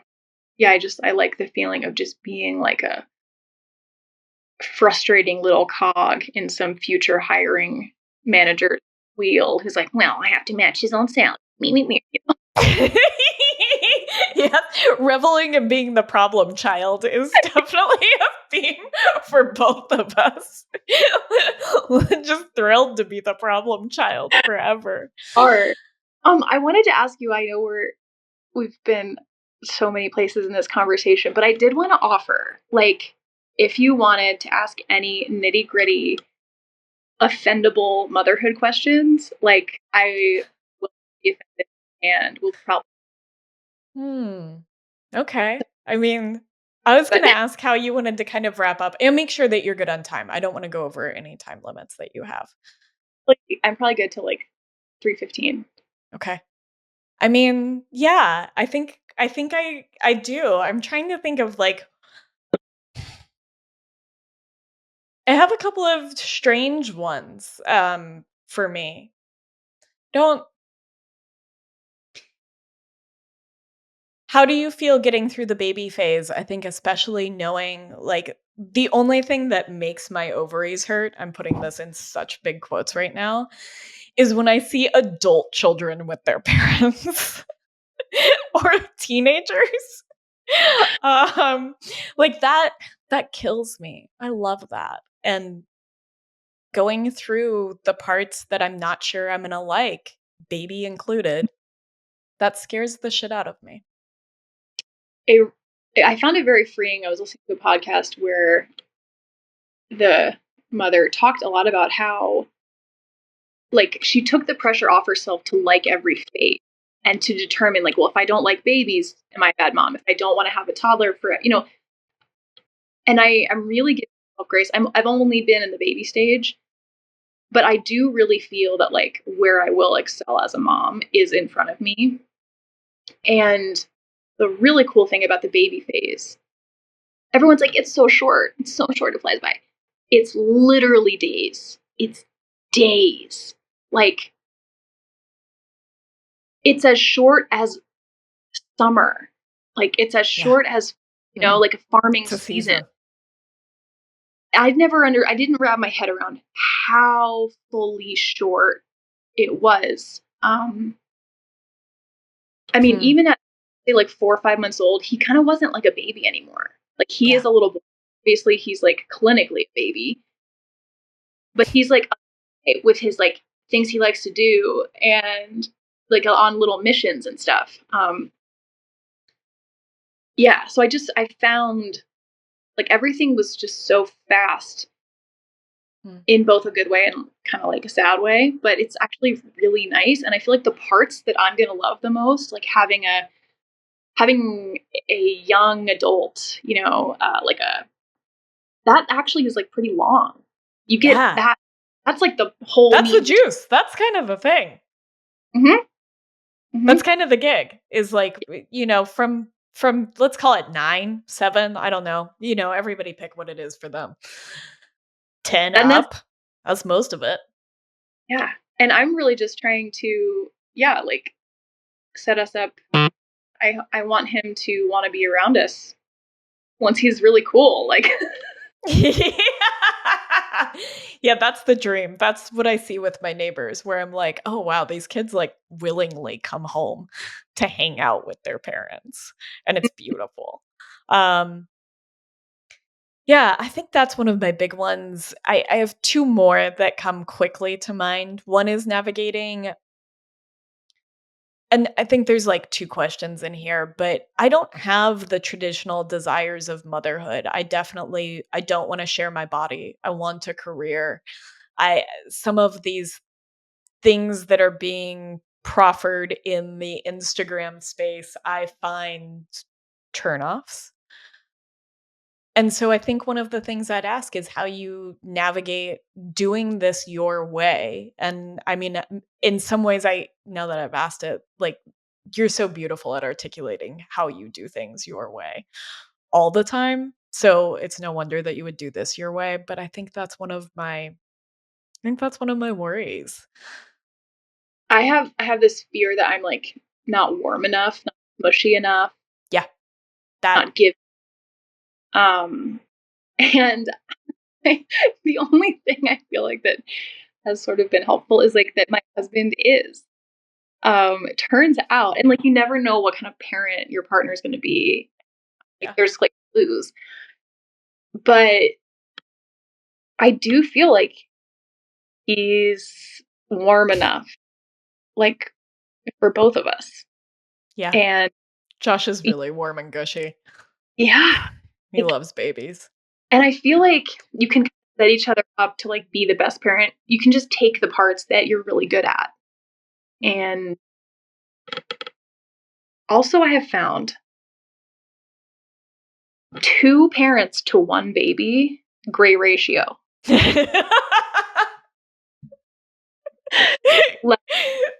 Necessary. Not so crazy.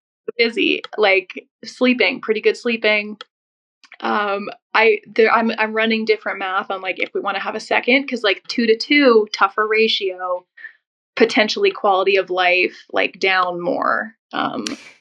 Later on, frees up some time as they have. I mean, this is like, there's some other math, also more expensive and harder to do certain things. Yeah, it's tough. It's like suffer short term, like long term gain.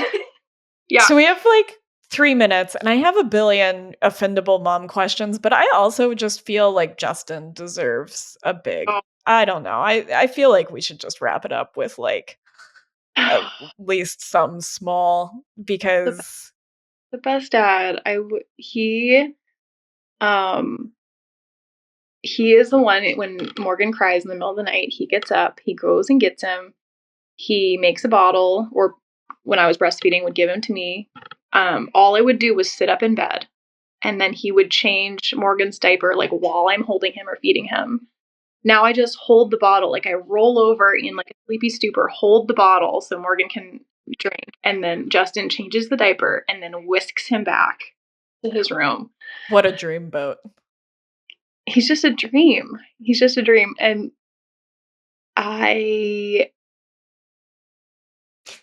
it's so cheesy, but like that's, I think my favorite part of parenting is watching the 2 of them.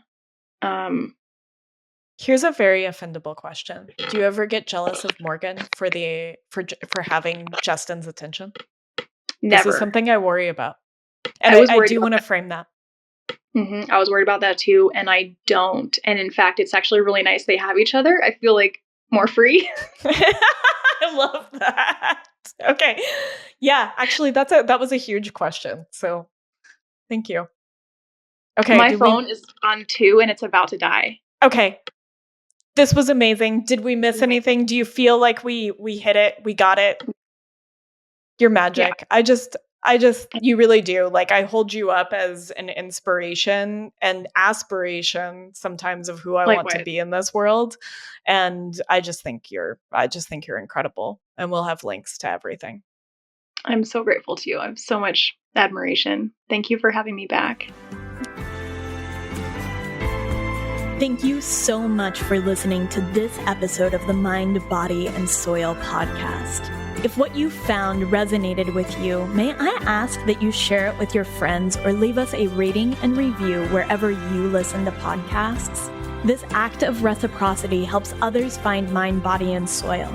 If you're looking for more, you can find us at groundworkcollective.com and at Kate_Kavanaugh, that's KATE_KAVANAUGH on Instagram. I would like to give a very special thank you to China and Seth Kent of the band All Right for the clips from their beautiful song Over the Edge from their album The Crucible.